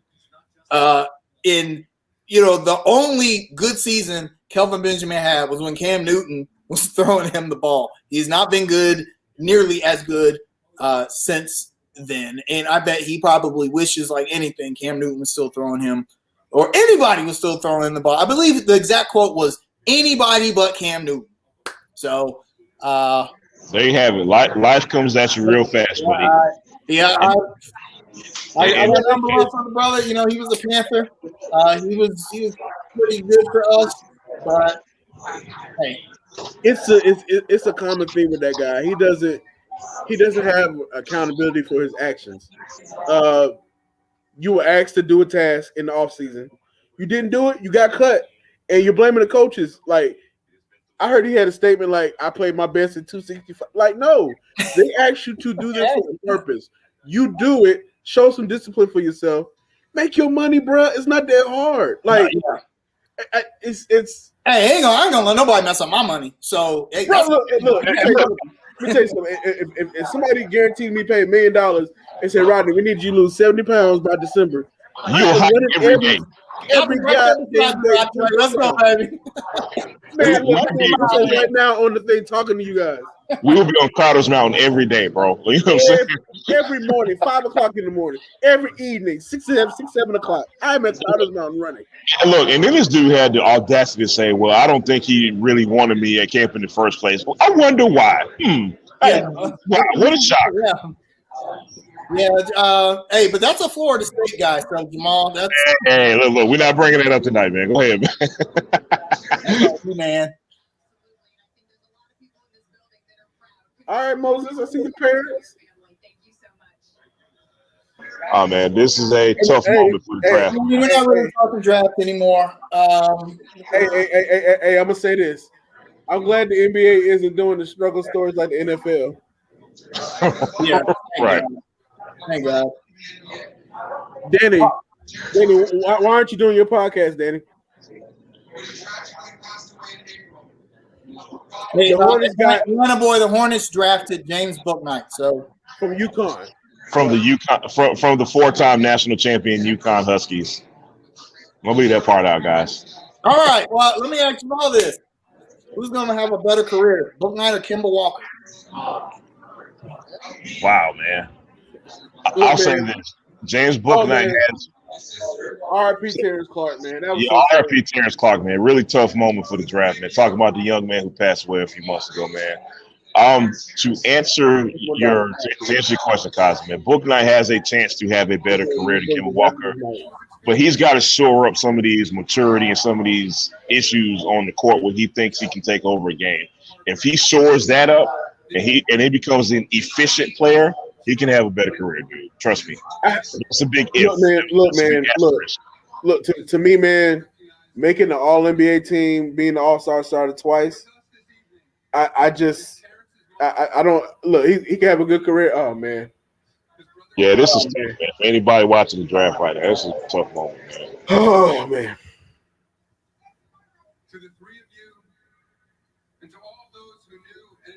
Oh man, that broke me up. His brother said that's Terrence. Danny, if you're in the chat, man, tell us what you think about the Bouknight pick, man. Any general thoughts you can share in limited characters? Let us know, Danny. We got to have you back on soon too.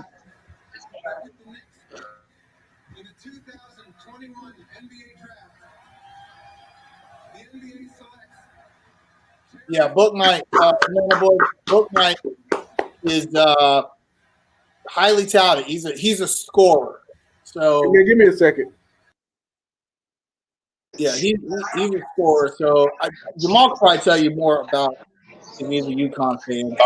Atlanta boy, it's like this, man. Like he's a 6'5" guard, very talented. He can get his own shot. He is a playmaker more than anything else. I wouldn't call him a shooter, but he is definitely a playmaker, man. And somebody who has the ability to score. What you worry about him is his turnovers and his passing ability and his kind of tendency to want to take over games sometimes, man. But as far as ability and athleticism, it's something you don't worry about. It's something that would really excite you. So he has a chance to be a really good player.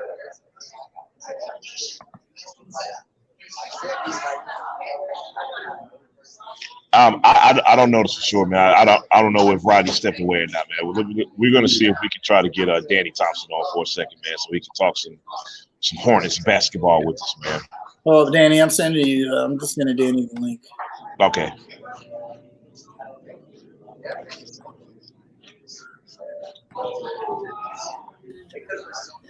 All right, I'm back. Rodney, we're going to try to get Danny on for a second. Why?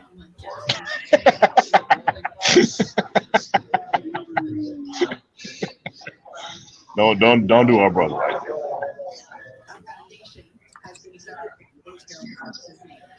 Man, the NBA big on that one, man. I really appreciate them doing that.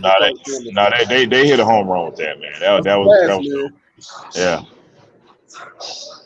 Real quickly, for anybody watching and listening to the pod right now, man, thank y'all for joining on, man. Please like, share, and subscribe. We always appreciate the support, man. So thank y'all for coming on with us tonight, man. Man, that baby was born in 2001.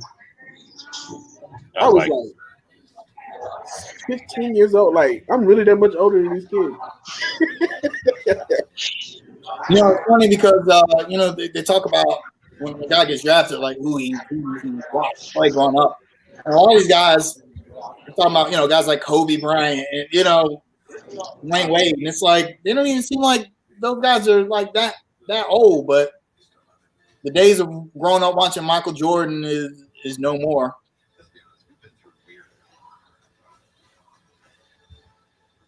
He said, hold up, James, speaking in 3 minutes. I can jump on as soon as he's finished. Okay, so James Bouknight's talking to Charlotte guys. So is he going to be like Rodney Stuckey type player? Nah, I think he's going to be a little better than Rodney Stuckey. That's a good comparison. That is a very fair comparison as well. Guys, any insight on who we might go with in the second round? I'm thinking that. I like that backup center from Texas, the athletic freak. Mm-hmm. The one who does like his head is above the rim. I forgot his name. I like him as a project. I'm not big on Nick Richards and Vernon Carey like that. I hope Chris Galloway's not listening right now because that's Chris, are you listening? Square up.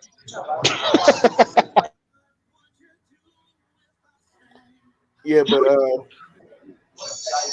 yeah. So I mean, it looks like the Hornets are introducing Book Night and James Borrego's talking about him now. Danny's going to hop on in a few, and then when Danny's done, we'll probably try to wrap it up.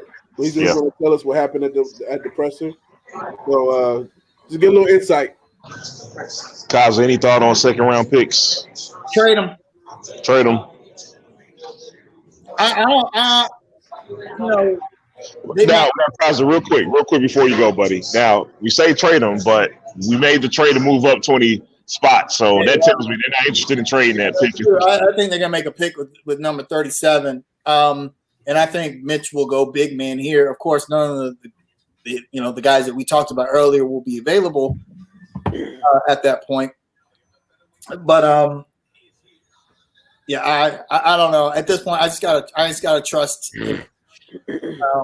Because I actually think, even though there's been some polarizing opinions on these two, I thought that Vernon Carey and Nick Richards were both good picks. Actually, they just need some developing. But we actually talked about Vernon Carey on our pre-draft show last season, and the Hornets ended up picking him. I thought that was a good pick. So, but I could see Mitch just stockpiling centers on the roster and then saying, see who works out the best. Exactly, because you don't really have anything to lose by doing that. I really feel like that's the biggest Hornets roster deficiency, especially if they re-sign Devontae Graham as a backup point guard. They're really good across the board at all positions. So yeah, I can see Mitch just who's up on his draft board as far as picks go. He'll take it. Yeah, Anthony brings up a good point, man. Guys, we're actually going to have a summer league this year, and I think that's pretty important, especially with all the young talent. Night going off. I can't wait to see it, man. I'm excited. I'm actually interested who is actually going to. Well, is McDaniel's going to play in the summer league? I mean, this is I don't think he year. will. I don't think so. Okay, actually, here's my greatest fear as a Hornet fan, particularly an admin of the Facebook group. Let Book Night have a great summer league. Oh boy, you know what's coming.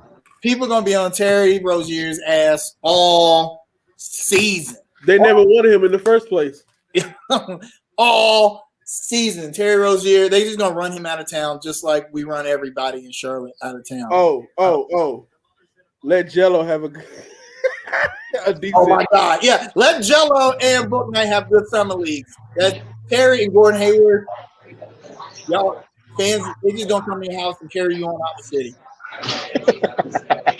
Hey guys, somebody's probably mad. Somebody probably is upset. Like, why did the Hornets pick Book Night? They have Jello already. That doesn't deserve a response at all. Well, yeah, Book Night was drafted. Jello. I mean, look. So while we're here, man, let's talk about this, man. Like, all right. So who are we seeing on the summer league roster at this point, man? It's we got Book Night, we got Richards, we got Carey, Riller, yeah. Hey, that's a pretty good summer league roster. That's a squad. That's a squad, right? Yeah, Book Night. It might make some noise in the summer league. So we might not get beat by China this year. Oh God. Hey man, I'd almost forgotten about that. I'd almost completely forgotten about that. My bad. Sorry, guys. Yeah. could have been Nigeria. Hey, no, the U.S. Olympic team lost to everybody, so no one can lose to China. Oh my God, I can't believe we lost to China.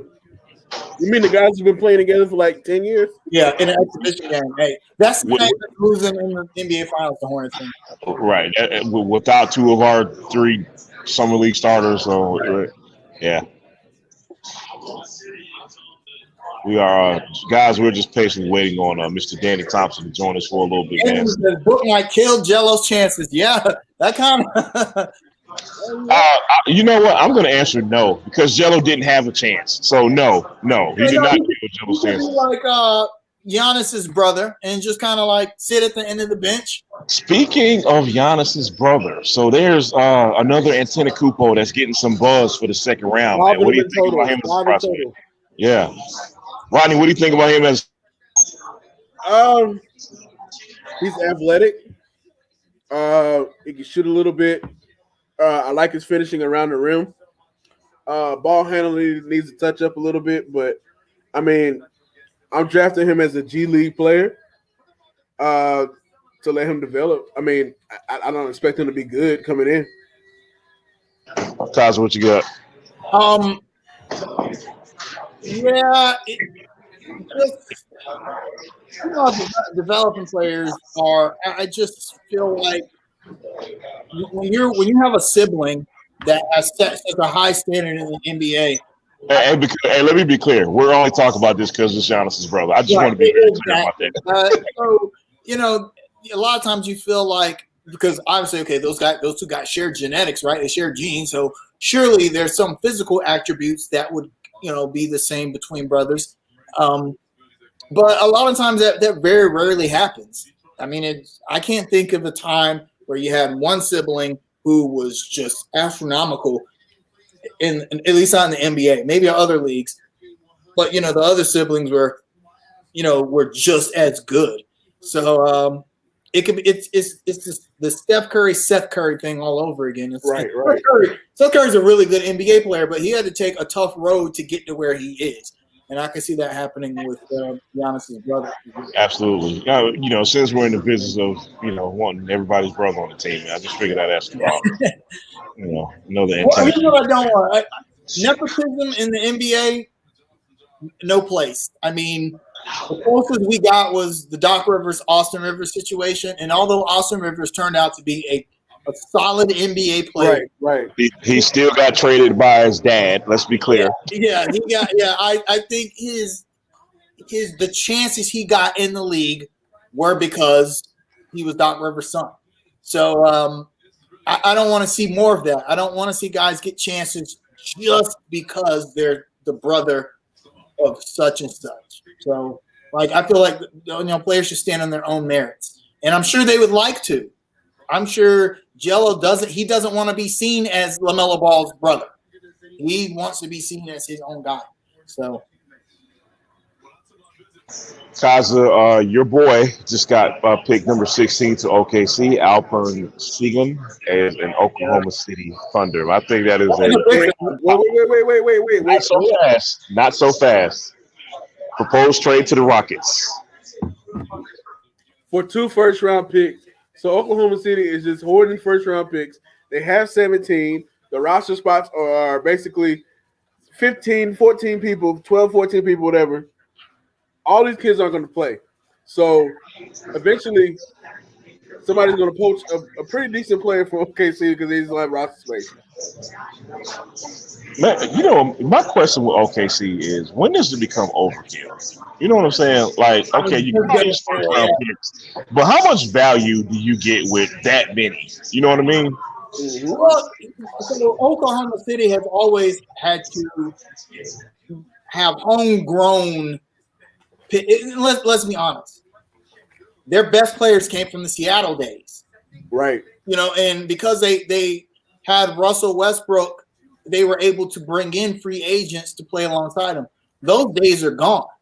Is there anybody that we talk about people that don't want to come to Charlotte? Does anybody really want to go to Oklahoma City to play basketball? That's a fair question. No. So they have to get a bunch of picks and hit on those picks and develop talent internally. I think they're in a far worse situation than Charlotte is actually when it comes to that. They're just not going to get big name free agents unless they already have one that they have developed, like they have with I'm gonna give you a list of cities the brothers ain't running to: Portland, OKC, San Antonio, Utah, and Minnesota. The brothers ain't running there. Like them places ain't got but one, maybe a half a hip hop station playing top 40 hits. Like there ain't like the quality of life matters to these players. They're still human nowadays. Yeah. Like somebody mentioned, like, oh, but they're gonna play with Cleveland. Yeah, they're probably choose Cleveland or those places because Cleveland has a lot of black people. And Cleveland has 2 major metro areas in the same state, in Cincinnati and in Cleveland. And Cleveland's Columbus too. Columbus too. yeah. Cleveland's not a podunk city. I don't know why people think that. I mean, It's the Midwest. It's just a trashy city, though. But don't get me started. One Pleasant Harmony let us know everything I need to know about Cleveland. they let me know I won't be going anytime soon. Hey, but my question, man, like, what's this? Like, if I'm Shai Gilgeous-Alexander, how do I feel? Like, you're the obvious cornerstone to that franchise, right? But they've been talking about trading him. But that's kind of my point, man. Like, I'm like, go ahead. What did you say, Rodney?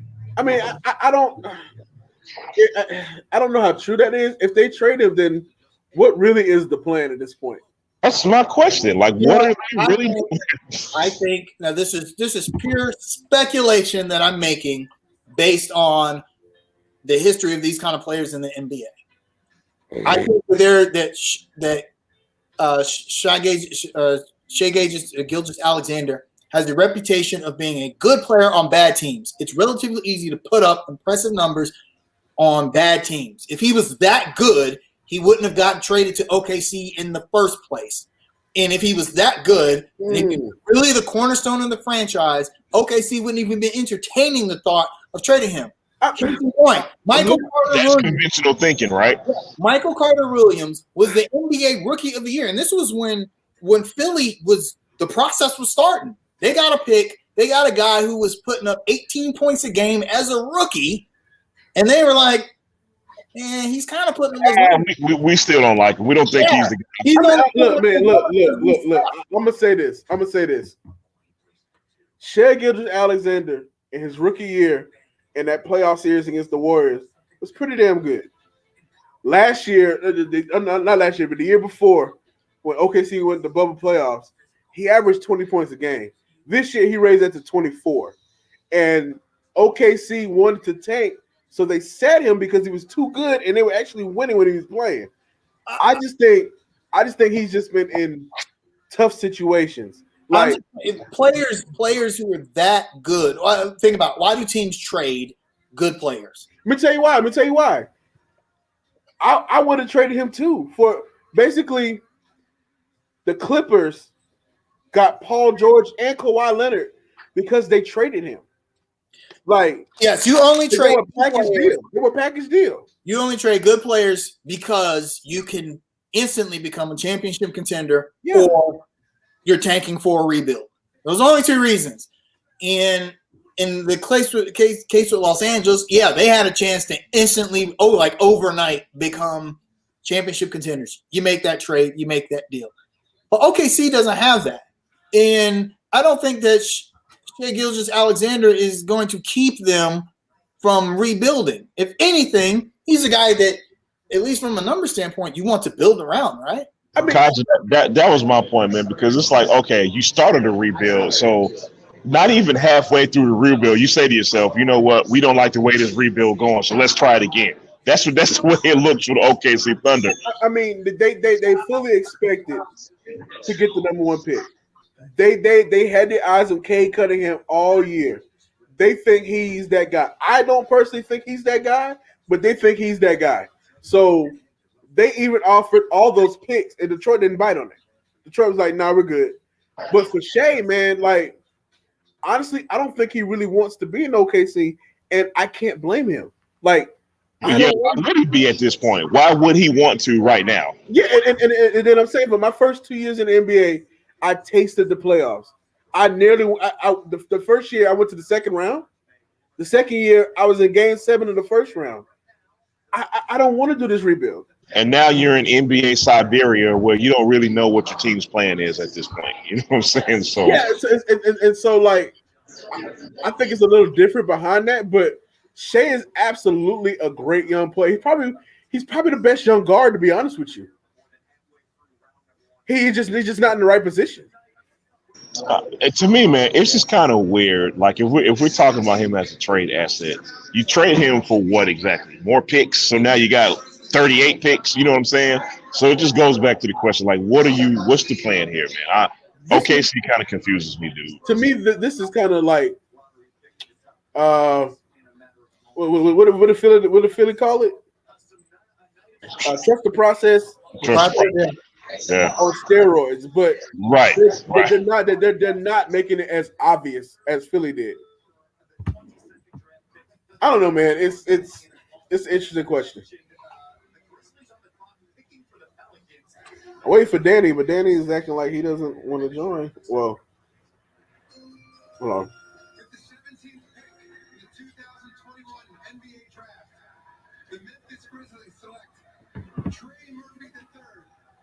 Oh, Trey Murphy. I kind of thought that he would go a little later. Yeah.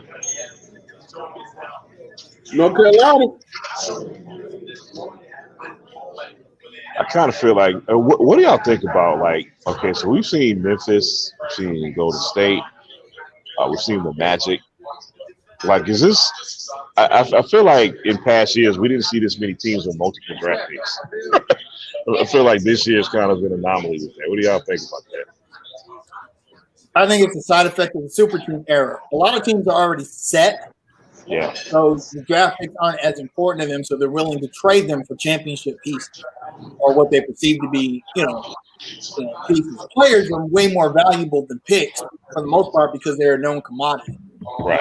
If you're a team like Memphis or Charlotte or any place like that, picks can be of a little bit more value because you get more chances to hit, talent that you can develop. So. Gotcha.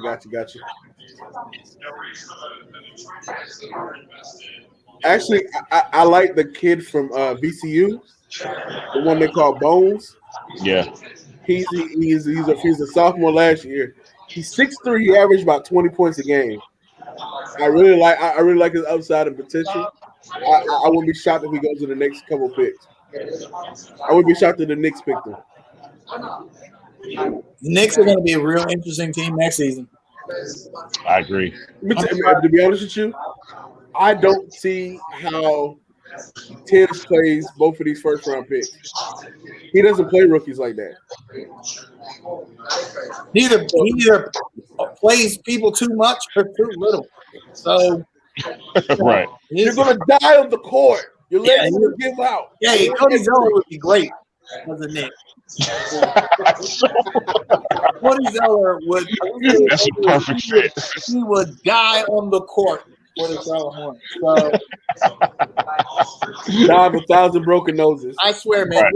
they be teeing off on Zeller. It's crazy. So they would need an extra mop at Madison Square Garden if they signed Cody Zeller. That's a Hornets thing, though. You guys remember that video a few years back about Jeremy Lin? Showing how you could never get a flagrant foul. Guys, man, look. Somebody in the group said, "Hey, I really want a Zaire or Mitchell or the center the Cavs got at 3." Damn. Were they available to draft? Man. Oh, God. Oh, look at this guy. Hey. Mr. Thompson, welcome, sir. Good evening, fellas. Good evening. So give us a skinny on what JB said. You know, James. Day one. Book not going to start day one. Is he going to start day one? That's a very interesting question. One of the things that Mitch Kupchak had mentioned, speaking with us a couple minutes ago, is that he didn't expect James to fall this low at 11. I kind of expected you to say that. Well, this is going by what he said. He said he didn't expect him to fall to 11. He said he feels a need. The team needed a shooting guard. They needed shooting, and it was a hole. It was something that needed to be filled. And it was the best player on the board. Danny, I'm really sorry to interrupt you. Let me just say this. I'm so tired of being right. Damn it! But go ahead, man. I'm sorry. So it's the right fit. Now, people might say Moses Moody was a very, very good prospect as well too. And yes, but I think Moses Moody might have given off a little bit more of the Malik Monk type of vibe because he's a streaky shooter, a big time shooter. But the problem is it's either he's going to hit or he's not going to hit. And, one thing about Bouknight, he didn't have the accuracy from long range like you would have wanted him to his 2 seasons at UConn. But what you can say is he's a guy that goes against buckets. He's 6'5". He matches up very well with LaMelo as far as size-wise in the backcourt. It is a bigger guard in the backcourt. He can play next to Terry. He can play off ball. So you have those 3 guards in the rotation, and even if you still have Devontae and or Malik, Bouknight can fit with the current rotation where things are going. So as far as the pick goes, it's the best player on the board. We were not at a need where we didn't need it. But let's see. Okay, nothing yet. I'm waiting. We're waiting on James to actually speak to the Charlotte media now. Mitch will speak with us, I think, sometime after the final pick of the second round. You guys can raise your hands for Now, questions. all night, brother. Are you waiting on James Bouknight or James Borrego to speak to you? James Bouknight. Bouknight, okay. No, JB's not going to speak to us. Oh, he's not. I got you. No, we won't hear from JB. I won't even think until maybe when Bouknight does his presser here. It won't be probably till Monday, maybe, right? Hey, JB, he gotta get lined up before he can. Yeah, JB gotta get a haircut first, man. Yeah. Listen, JB needs some time off. So if he let the wolf go out for a little bit, the man deserved it. Listen, Absolutely. he needed his time off. But at the end of the day, I think Charlotte's done good so far. They've done really, really well so far. They got a center. People might hate Miles Plumlee, but if you go look at the truth, bro. If you go look at the numbers, Plumlee was super efficient and effective in Detroit. He was. Yeah. Almost averaged a double-double. When he was given playing time. And remember, they only played him the second half of the season because they had to play him. Some nights he played, some nights he didn't. But when he was on the court, it was double-double. It was consistency. It's rebounding. It allowed Charlotte to get what they had. So, and it looks as though Charlotte just acquired Kai Jones. So let me jump this presser, and I'll catch you guys later. Yep. They got their center in Kai Jones, by the way. Just a little spoiler. And you guys, you remember what I said about the Knicks? Whoa. Yeah. So we got that notification the same time. So it depends on what we gave up. We gave up something to get Kai Jones. Wow. Mitch, Mitch he ain't messing around. Oh, wow. The Knicks are trading the 19th pick to Charlotte for a future first-round pick. Sources tell ESPN. Guys, that's a good trade.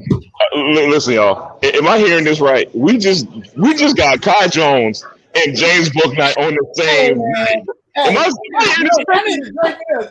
Who's drinking tonight? Kaiser, ask your wife can you have some company. I'm coming over to drink, man. Hey, y'all. I ain't gonna be able to sleep tonight.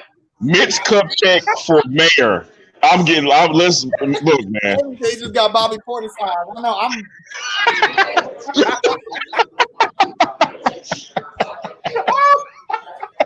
That's hilarious. Oh man, this is awesome, man. This is awesome, dude. Mitch Kupchak for mayor 2022, man. Oh my God! I bet I haven't even looked in the Facebook draft thread yet, but Look, I am ecstatic. I told you to watch out for this Knicks pick because they're not playing two rookies. Hey Rodney, you are Negro Dominus, bro. You absolutely said that. Good foresight right there, man. Absolutely, man. Man, I am so look. Bye-bye. Look, Chris, my boy Chris. Your kids are gone. One of your kids are gone. Happy trails, Nick Richards. It's been real, bro. We enjoyed you for half a season. Keep Vernon Carey. Absolutely. I would keep Vernon Carey, but Nick Richards, I'm sorry, kid. Sorry. You got a nice career in France coming up, brother. Y'all, Mitch Kupchak is not playing any games tonight, y'all. I'm ecstatic. I can't be happier as a Hornets fan right now. Yeah, I'm kind of surprised the Hornets pull off such a big move, honestly.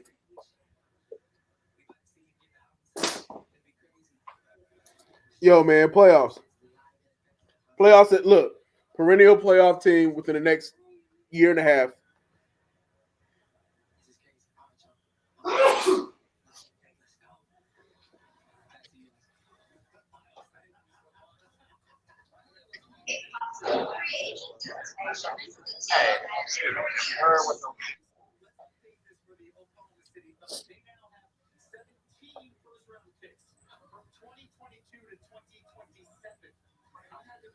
The Hornets follow me on Twitter. Just let y'all guys know that.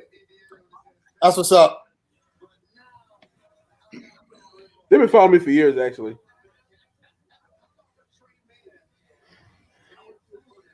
What did he do? So the rumor is we traded a future first round pick to the Knicks to acquire the 19th pick this year, and we're picking up Kai Jones, who we were looking at as far as for the 11th pick. So this is probably the next best guy on Mitch's board, anyways. Yeah. And so for him to get his top two guys on the board is pretty big.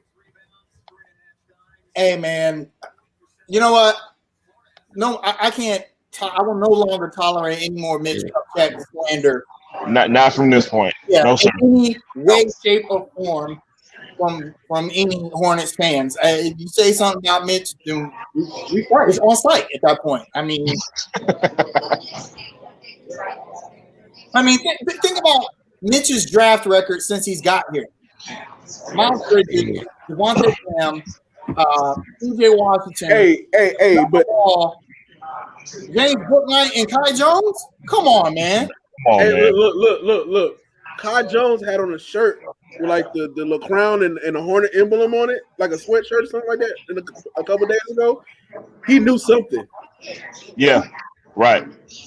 Hey, but Rodney, to your point, man, there was a report maybe a week or two ago where they were saying Michael and Mitch were all in on Kai Jones, man. They were saying that was their guy from the jump, man. So for them to get their guy and Book Night on in the same night and about to pick 19, dude, this is a home run, man. Man, I just wonder what are the protections around that pick. Yeah. Same. Yeah. I just hope it's lottery protected. Right. And Because you never know. Look, one freak ankle twist injury exactly. Yeah. can happen. Man, hey, real quick, man. How long have Hornets fans been clamoring for any GM we've had to make an aggressive draft day trade? You know what I mean? And we finally get it now. Bleacher Report called us. You see that, right? Oh, man. I missed it. What happened, guys? Bleacher Report made a tweet saying Hornets on the clock. New Orleans is about to make the 19th pick after trading with the Knicks. Come on, y'all. Do y'all see why I go after Bleacher Report so much?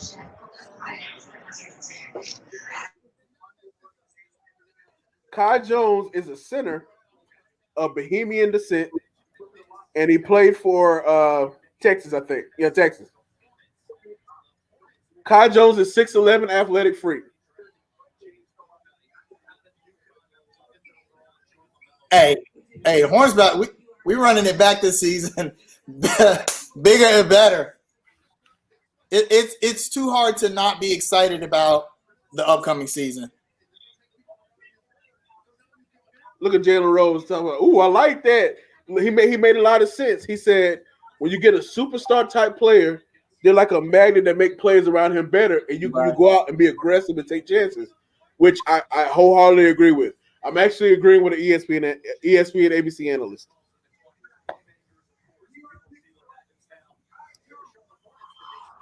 All right, so the Knicks drafted Kai Jones and are going to trade him to the Hornets.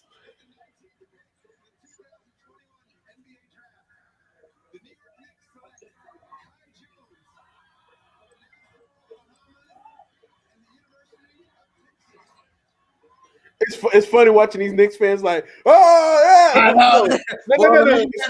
It's coming down south to Charlotte. Look, man, look. I am going to Look. I need to get me. We need to get me in condition ASAP. Yeah, ASAP.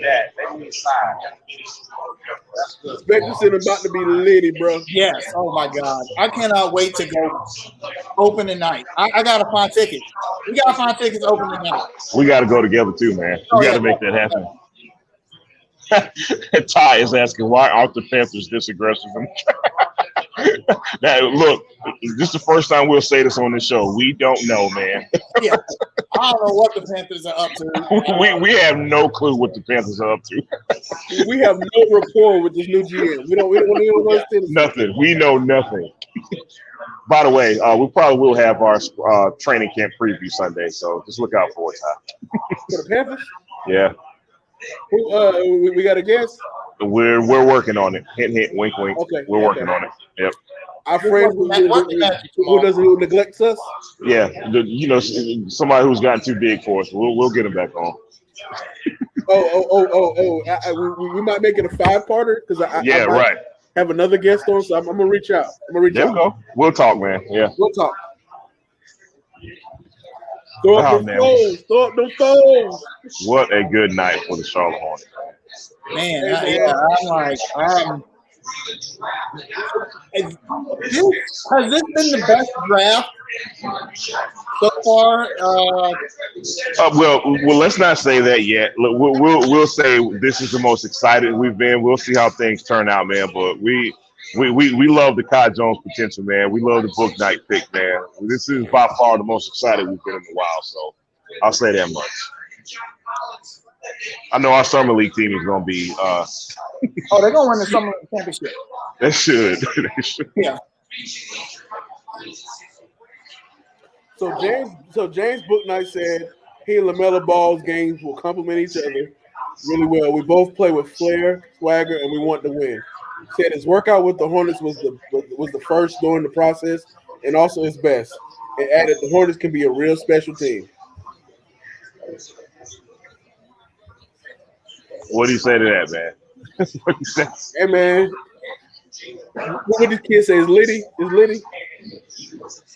Hey, Mr. Joe Lowry. It's people in the Charlotte Hornets Facebook group draft thread that are mad at the book night pick. You know what? I'm not even going to ruin my night tonight, man. Yeah. Here's my thing. Okay, you're mad at the book night pick. Fine, that's your opinion. You just picked up the guy everybody wanted. So what? Are you still mad? That's my question. No, now they're like a lot of people are mad they didn't pick up Alperin or Kai Jones with that pick. And so now they picked up Kai Jones. But so just because we need a center, right? Right. Look at Kai with the block shots, athleticism. Hey, Rodney, you know if we're gonna have Danny back on tonight? I'm not sure, but I could try to bring him on for like a special to talk about the draft.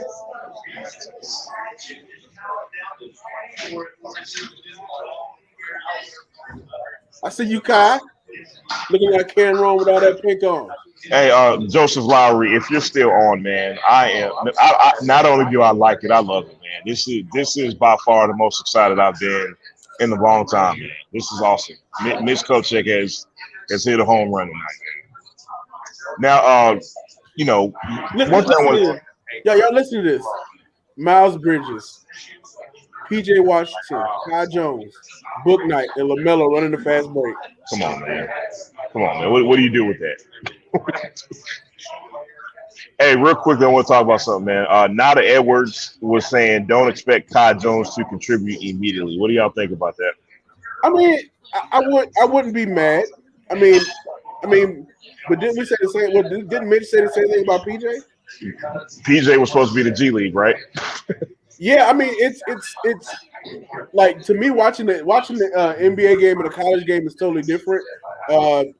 I respect Nada's opinion, so I'm gonna side with him on this one, but we got to see. Yeah, no doubt. Guys, you got anything on that? I'm sorry, this Facebook group is depressing me. I don't know why. Just, hey, man, stay away. Like, fuck y'all, Jesus. We're having a great draft, I'm yeah. Any thoughts on Kai Jones, Kaza? Oh no, hey yo, I said on last week's show that Kai Jones. I've been watching a lot of tape on him, and I wouldn't be surprised if he was the pick. And I felt like if he was still available, and I thought he would be, then he should be the pick. I'm so glad the Hornets to get this guy. Because it's a need. We need a big man, and he'll come in and be I think a solid NBA player. Whether or not he'll contribute immediately this season, we know how JB likes to give rookies time, but he likes them to develop along the development plan. Right. And so they'll have a development plan for Kai Jones, and you're not going to deviate from that plan, barring injury. So I don't expect Kai Jones to come in and be kind of like what Golden State did with James Wiseman. The Hornets want to win games, and no doubt. The more young guys you got on the court, you're going to lose a lot of games because they're young guys. Yeah. So I expect Kai Jones' development to come along just fine. Ooh, this pick for Atlanta is a sleepy good pick. Yeah, I agree. I saw Jalen Johnson a lot this year, man. This kid can play. Hey man, but what was I gonna say? Somebody named Owen Watterson. He is a staff writer for All Clemson Go Tigers and Charlotte sports fan and Roy Riot member. He said LaMelo Ball already has more help than Kemba Walker ever did. That is a true statement. That is a fact. Hey, I have no argument for me. Excuse me. Hey man, look, I read it. I want to be mad. I'll say this. He's got more help that he can develop with. Kemba, that 15-16 Hornets team was pretty good. They had Jeremy Lin and they had Al Jefferson. And I think at that point in time, it was Big Al's team. They weren't really Kemba's team at that point. I think Big Al was probably still the best player on the team, and that was a good team. But none of those guys are going to stick around and continue to develop along with Kemba, except for Jeremy Lamb, who ended up leaving. So now LaMelo has got guys that he's going to grow with, guys like Kai Jones, James Brookside. That's how you build a young core. That's what Golden State did. That's what OKC did. I'm excited for the Hornets. Yeah, I think what I like most about this draft in particular, man, I feel like in years past, right, we've either went for the safe pick or the project. You know what I mean? It's like nothing kind of in between. We got both tonight, man. We got I feel like we got the best talent available, and we got the guy with I guess maybe the highest potential. So home run again, man. Yeah, and we still got two more picks. Yeah, Dude, so like Mason Plumlee, Book Knight, Kai Jones, and still two picks. Look, somebody's gonna fall again. We're gonna get a steal. This draft, man. I'm telling you, man. Mitch, I trust, bro. And Mitch, I trust. Michael Jordan is getting lit tonight.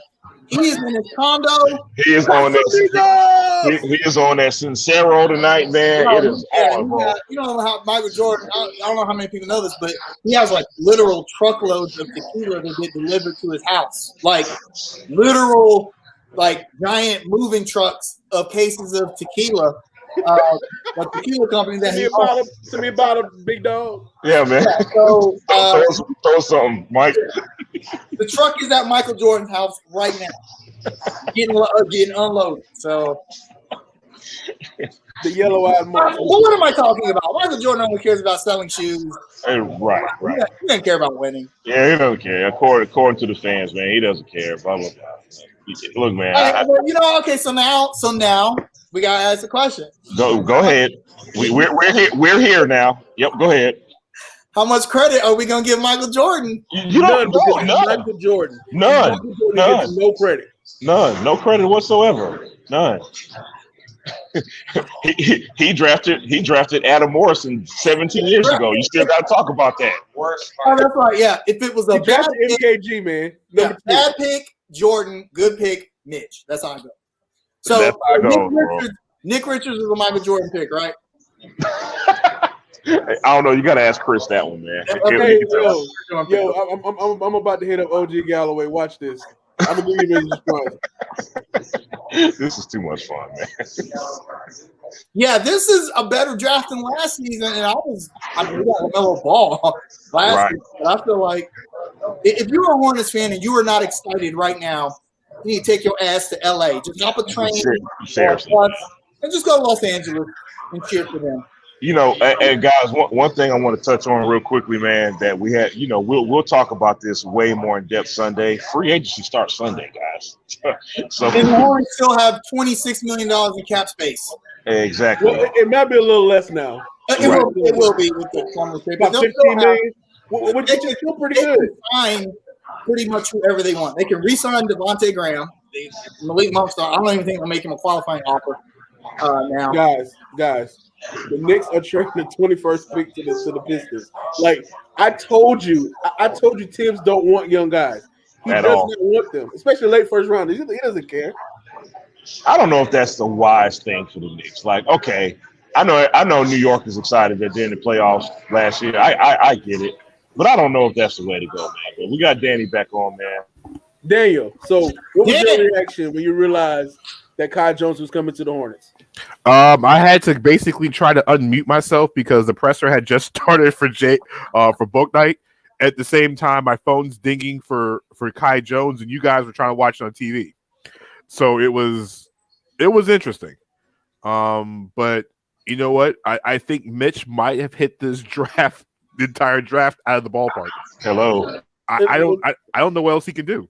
Non-serious question that we just addressed. How much credit we give him Mike for this? The same amount of credit he doesn't get when they don't win. I mean, Jordan gets no credit for this. Perfect answer. Thank you. I mean, Jordan's not getting no credit for all this, but you know what? You really look at what Mitch is doing tonight. I mean, you add a guy that's going to rebound. Charlotte struggled to rebound for years. You have another center prospect.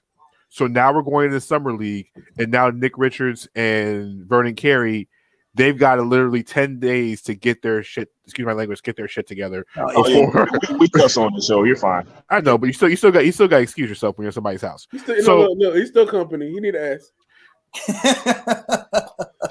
so, Daddy, let me ask you a question. Is there any details on the protections around the pick, or is it just the first straight up future? They haven't released the entire thing of the trade yet, and I know when I have a chance to speak to Mitch later on tonight, I don't know if he's going to be able to talk about it because sometimes these trades don't get finalized depending on situations till later on. I don't know about the Plumlee pick, but I'll probably ask that question, or somebody will ask it later on tonight. He didn't address it in the first presser tonight. He did quickly address Jay's book night and his thoughts about him. Like I said, I mentioned before, he was surprised he was there, and even when James spoke a few minutes ago, he said he was shocked. He was a little disappointed he had fallen to 11. But he also said that Charlotte was his first workout, and it was his best workout in the entire process. He said he loved talking to the people around here. He hasn't spoken to any of his teammates yet at the current moment. He said the one thing that he did not get a chance to do at UConn that he can do is play make. He can create plays for others, which we did not see at UConn. But he is ready to go. I mean, he's not going to wow people when it comes to speaking, but the kid can play. And the thing is, he wants to be here. And what more can you want? You give Mitch Kupchak a lemon. He's made lemonade. He's made some lemon cookies, and he's pretty soon going to make a lemon cake out of that same lemon. So give him credit for what he's done. So how excited are you as a Hornets fan? I'm like, it's hard for me to maintain any semblance of professionalism going into this next season because I'm like, championship aspirations within the next few years. I really think right now, when you put the hat on of being a fan, I think you're saying, okay, Charlotte's making moves to become a better basketball team. Their goal is now we're not trying to play in that extra game. We know how dangerous getting in that play-in game situation is, whether you're either 7, 8, 9, or 10. You don't want to be in that game.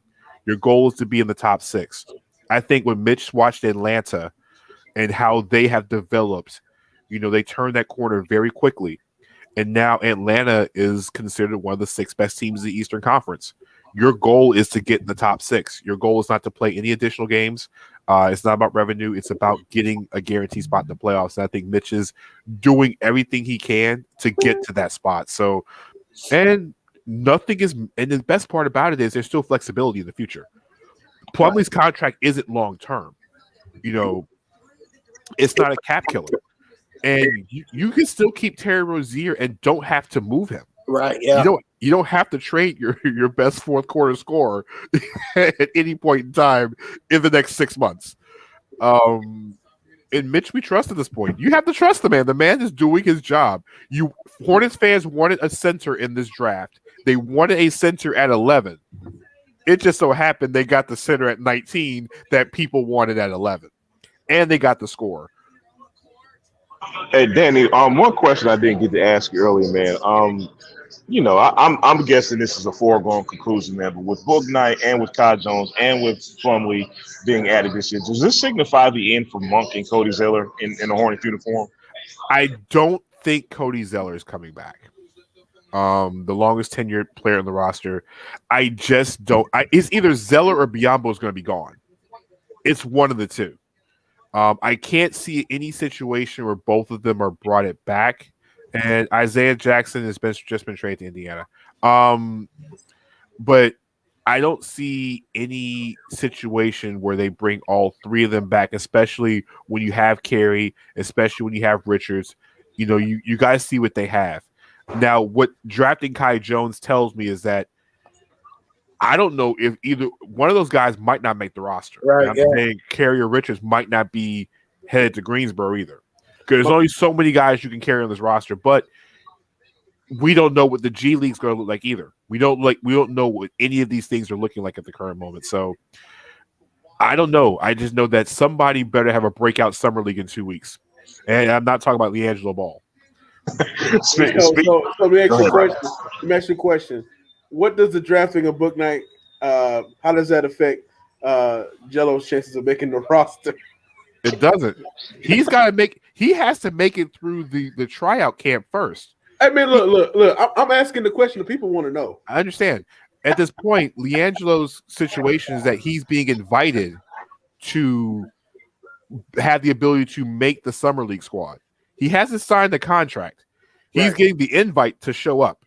Now he has to outwork, I think, 18 other players because they're going to fill the roster with everybody, basically first and second year players, and the Hornets only limited to how many experienced players they have. AKA LaMelo Ball will be nowhere near the building unless he is. Well, no, he's actually going to be working. He's not able to play, but he will be around the team. Working out in those things. But he will not be playing in summer league. So the question is, Grant Riller and Nate Darling, who were on the roster last year, I'm not sure what their contract status is because I don't think their contracts were guaranteed for next season. But Carey and Richards' contracts are guaranteed the next season, so they'll be there. Mitch already said all the draft picks will be in Las Vegas. They do have 4 games, and if they have the 2 best records, they'll be playing for the championship. Otherwise, they'll play a 5th game on Sunday or Monday of Summer League. So we'll see 5 games, and I don't think China will be one of them. That's good to know. Thank you. Hey man, look, Danny. At least we won't play Nigeria. Huh? At least we won't lose to Nigeria. Listen, you know what? Now y'all bringing international basketball into this.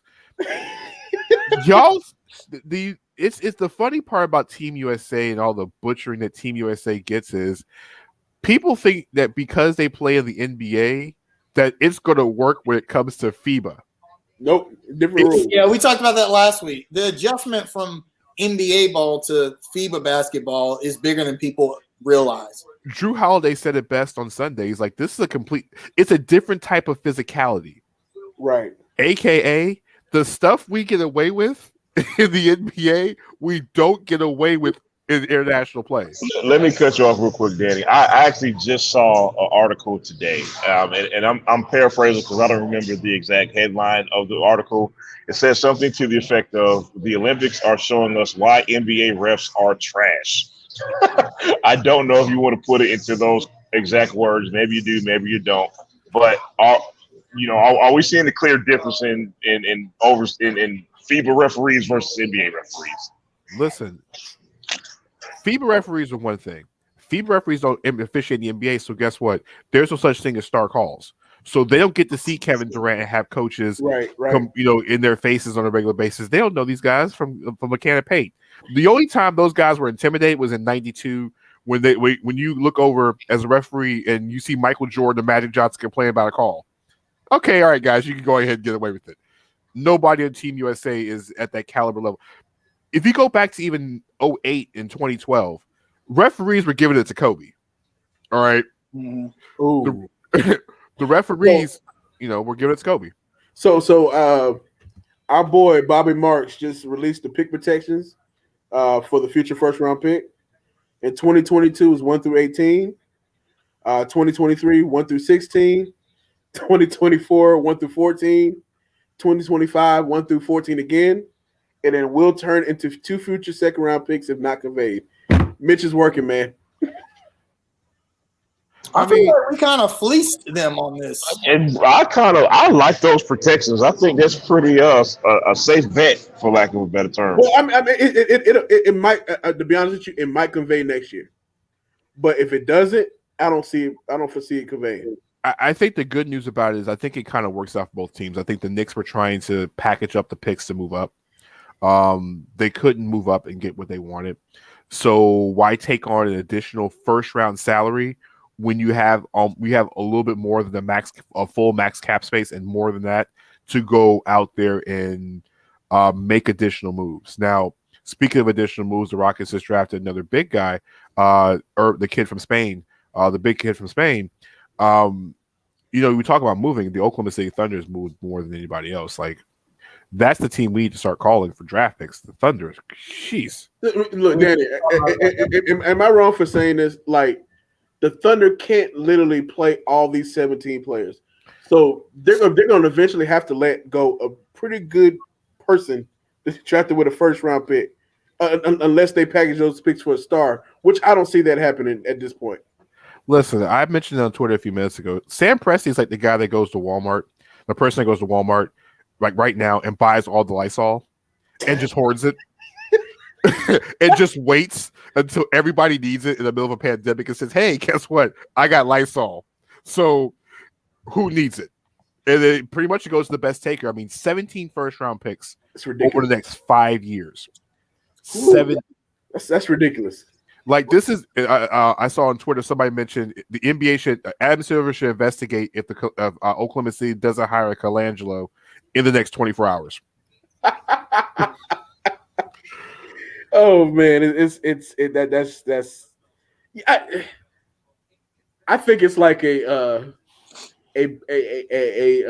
trust the process with lipstick on it at this point.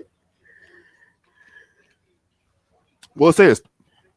The Thunder tried to make a move on draft. They already tried to make a move. They tried to move to number 1 to get Cade Cunningham. It didn't work. They even offered Shai Gilgeous-Alexander, the former Hornet great, in the deal to go get him. That's wild to me, man. That is crazy to me. Yeah, They offered SGA in the 6th overall pick to move up to 1, and the Detroit was like, nah, we're good on that. So Cade Cunningham, I'm not that sold on him to where I don't know if I wouldn't have made that deal, but he's going to have to. Are you going to pay him $175 million at the end of next season? Is the question. Yes. Or do you have the ability to have a kid under your rookie salary for the next 4 years? Now that makes a lot more sense. I mean, in Oklahoma City's case, they're still rebuilding, so it makes sense to get off that future salary. There's nothing wrong with the player, but it's just bad timing as far as the extension is concerned. Right. I'll say this: as far as Cade Cunningham, to Kai's question about not being sold on him, when I look at Detroit and Cade Cunningham, 2 words come to mind. Not what Kendrick Perkins said about Luka Doncic. I don't know where they got that one from.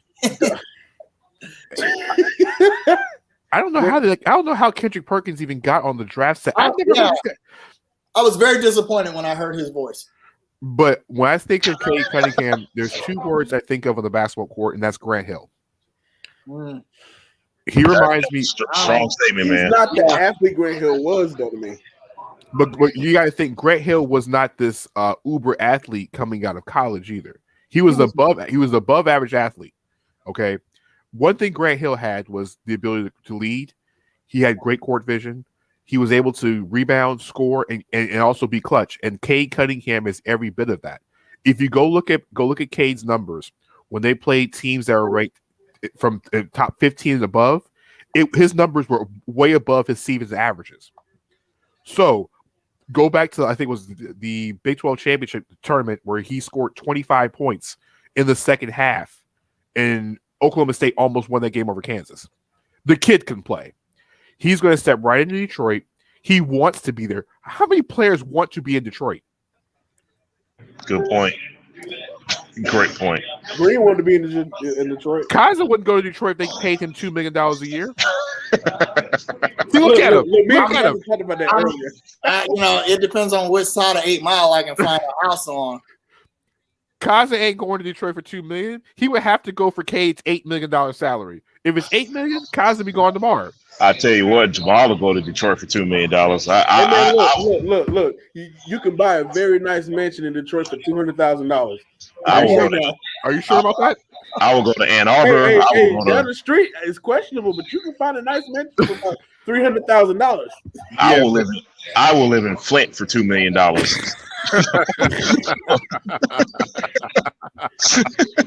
Jamal, that was cold.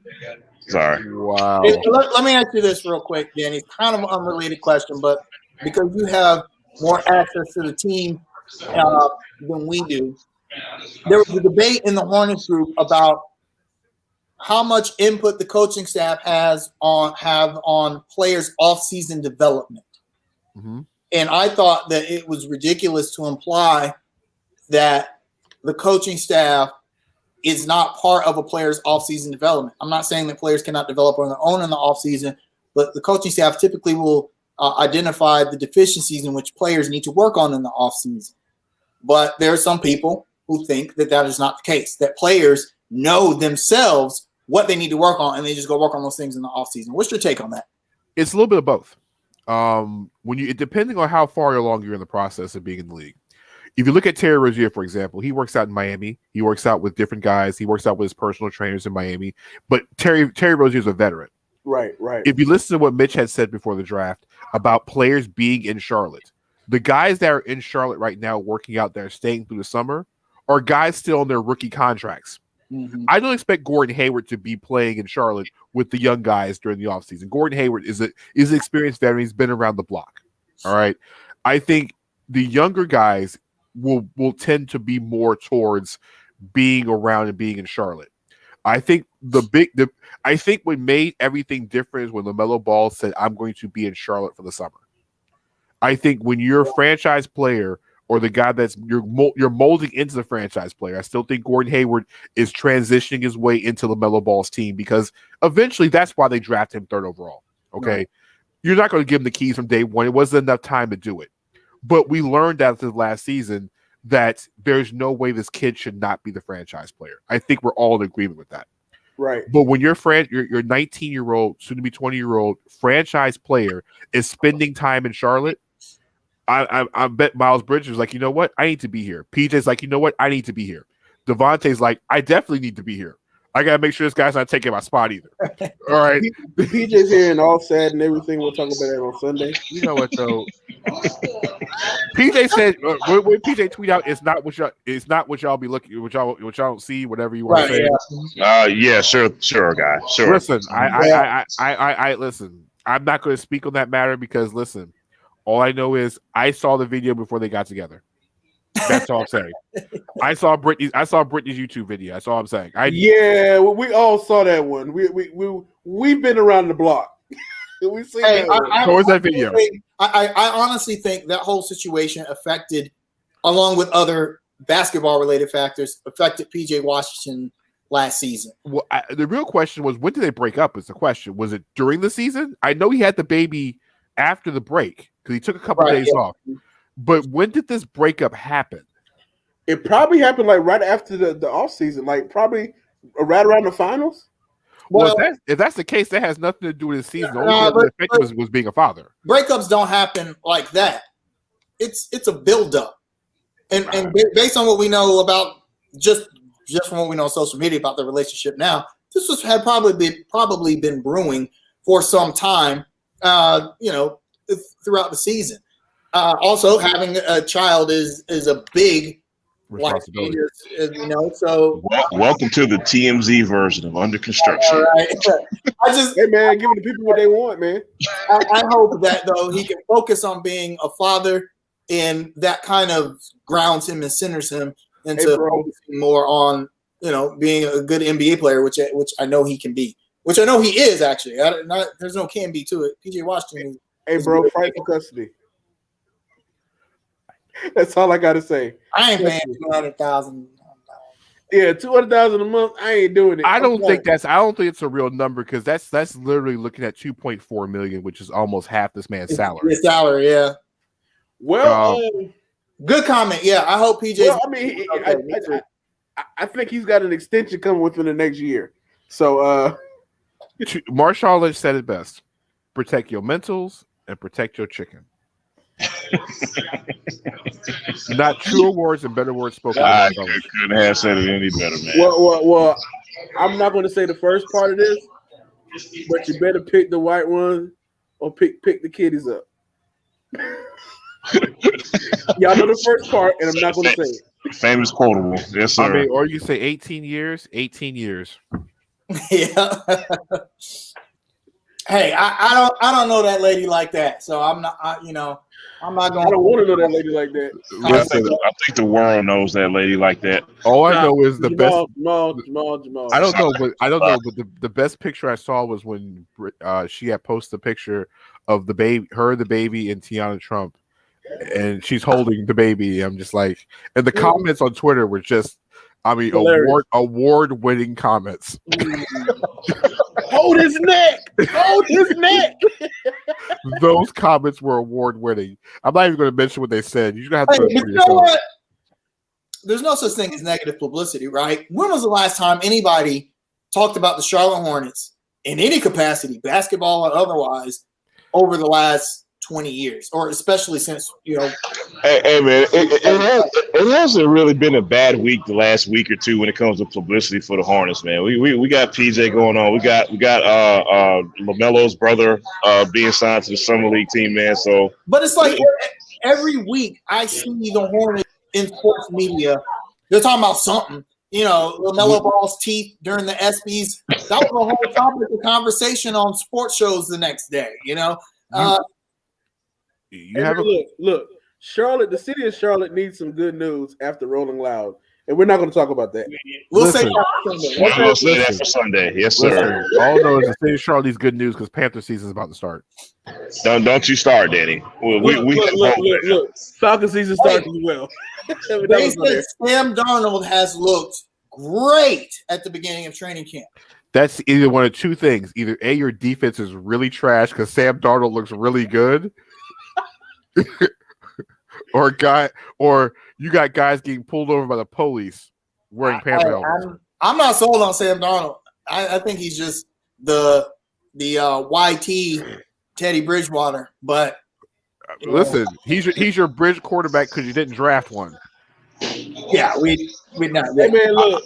I'm not mad at that, by the way. Yeah, I'm not quarterback either after this year. Well, listen, Matt Rule and that front office will now put themselves on the cross of Sam Darnold. That's all I'm saying. Hey, look, I don't want to be on that cross. Teddy Bridgewater, and they came out okay. Listen, there's only so many bad quarterbacks you're going to take before they fire you, especially if you're offensive guy. That's true. We can't be like Chicago though. Chicago got.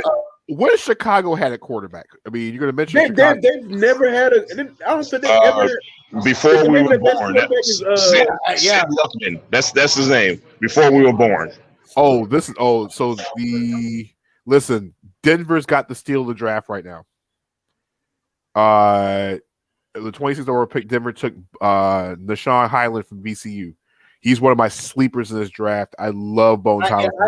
Rodney mentioned him a few minutes ago. I said it. Bones Highland is a ball player. He's a baller. He's a gamer. Look, Danny just copies me. That's just what it is. You heard me say it twice in my show, sir. Don't do No, that. I don't watch the show. I don't watch the show. Lies. The lies, and I have the receipts and also your comments in the chat, my friend. All right, let's not do this. But no, but it's going to be a great night for Hornets fans. I think if we go to bed right now, unless they trade Hugo, you should be extremely happy as a Hornets fan. Hey, how many rebounds can he get? None. Okay, listen. Top 5 mascot. Listen. You're not trading a top 5 mascot. All right, we are not trading Hugo for like what? Can he still dunk? He still got the knees that he had in '93. Hugo don't need to dunk. It's Hugo. Like there's certain things. Hugo's like Tim Duncan. It's consistency.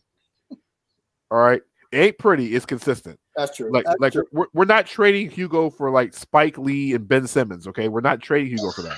I wouldn't mind Spike. I wouldn't mind Spike. Hey, well, okay. So here's what's going to happen. Charlotte eventually is going to have some celebrity sideliner because Charlotte. So the question is, are they going to have the camera on the baby after this whole thing this weekend? Do they need to chill on spotlighting him at the games? Yeah, we'll save it for Sunday. Nobody answer that. Can we get like Anthony Hamilton or somebody? Can we go? Can we go find Sunshine Anderson? She's around. Oh, she's around, buddy. I know. Go find Sunshine Anderson. We can get her courtside. I'll take Jodeci at this point. I'm talking. But we need to make sure it's KC riding on somebody's shoulders through the crowd as he does with chicken. Don't forget that part. Look, but the horse is sponsored by Bojangles. They can make that happen. Listen, we need Fantasia. We need J. Cole. Forrest Brown. Y'all remember him? P. Pablo. I don't know man. At this point, P. Pablo or the baby, which one would you rather see on the sideline for the Hornets? Me. Hey, I'd rather be on the sideline. Hey, what happened to Dale Earnhardt Jr. coming to games? Did he stop coming to games? That's a good one. Look, Clay. He got a very successful podcast now, and he's kind of takes up all his time. But I think a lot of fans. Here's the thing: a lot of Hornets fans, new fans that are following the LaMelo Ball effect, they're probably like, "Who the hell is Dale Earnhardt Jr.?" We're gonna see a lot of rappers. We're gonna see a lot of mumble rappers in games coming forward. Yeah. All right. Little pistol starter, little Pico. Quavo.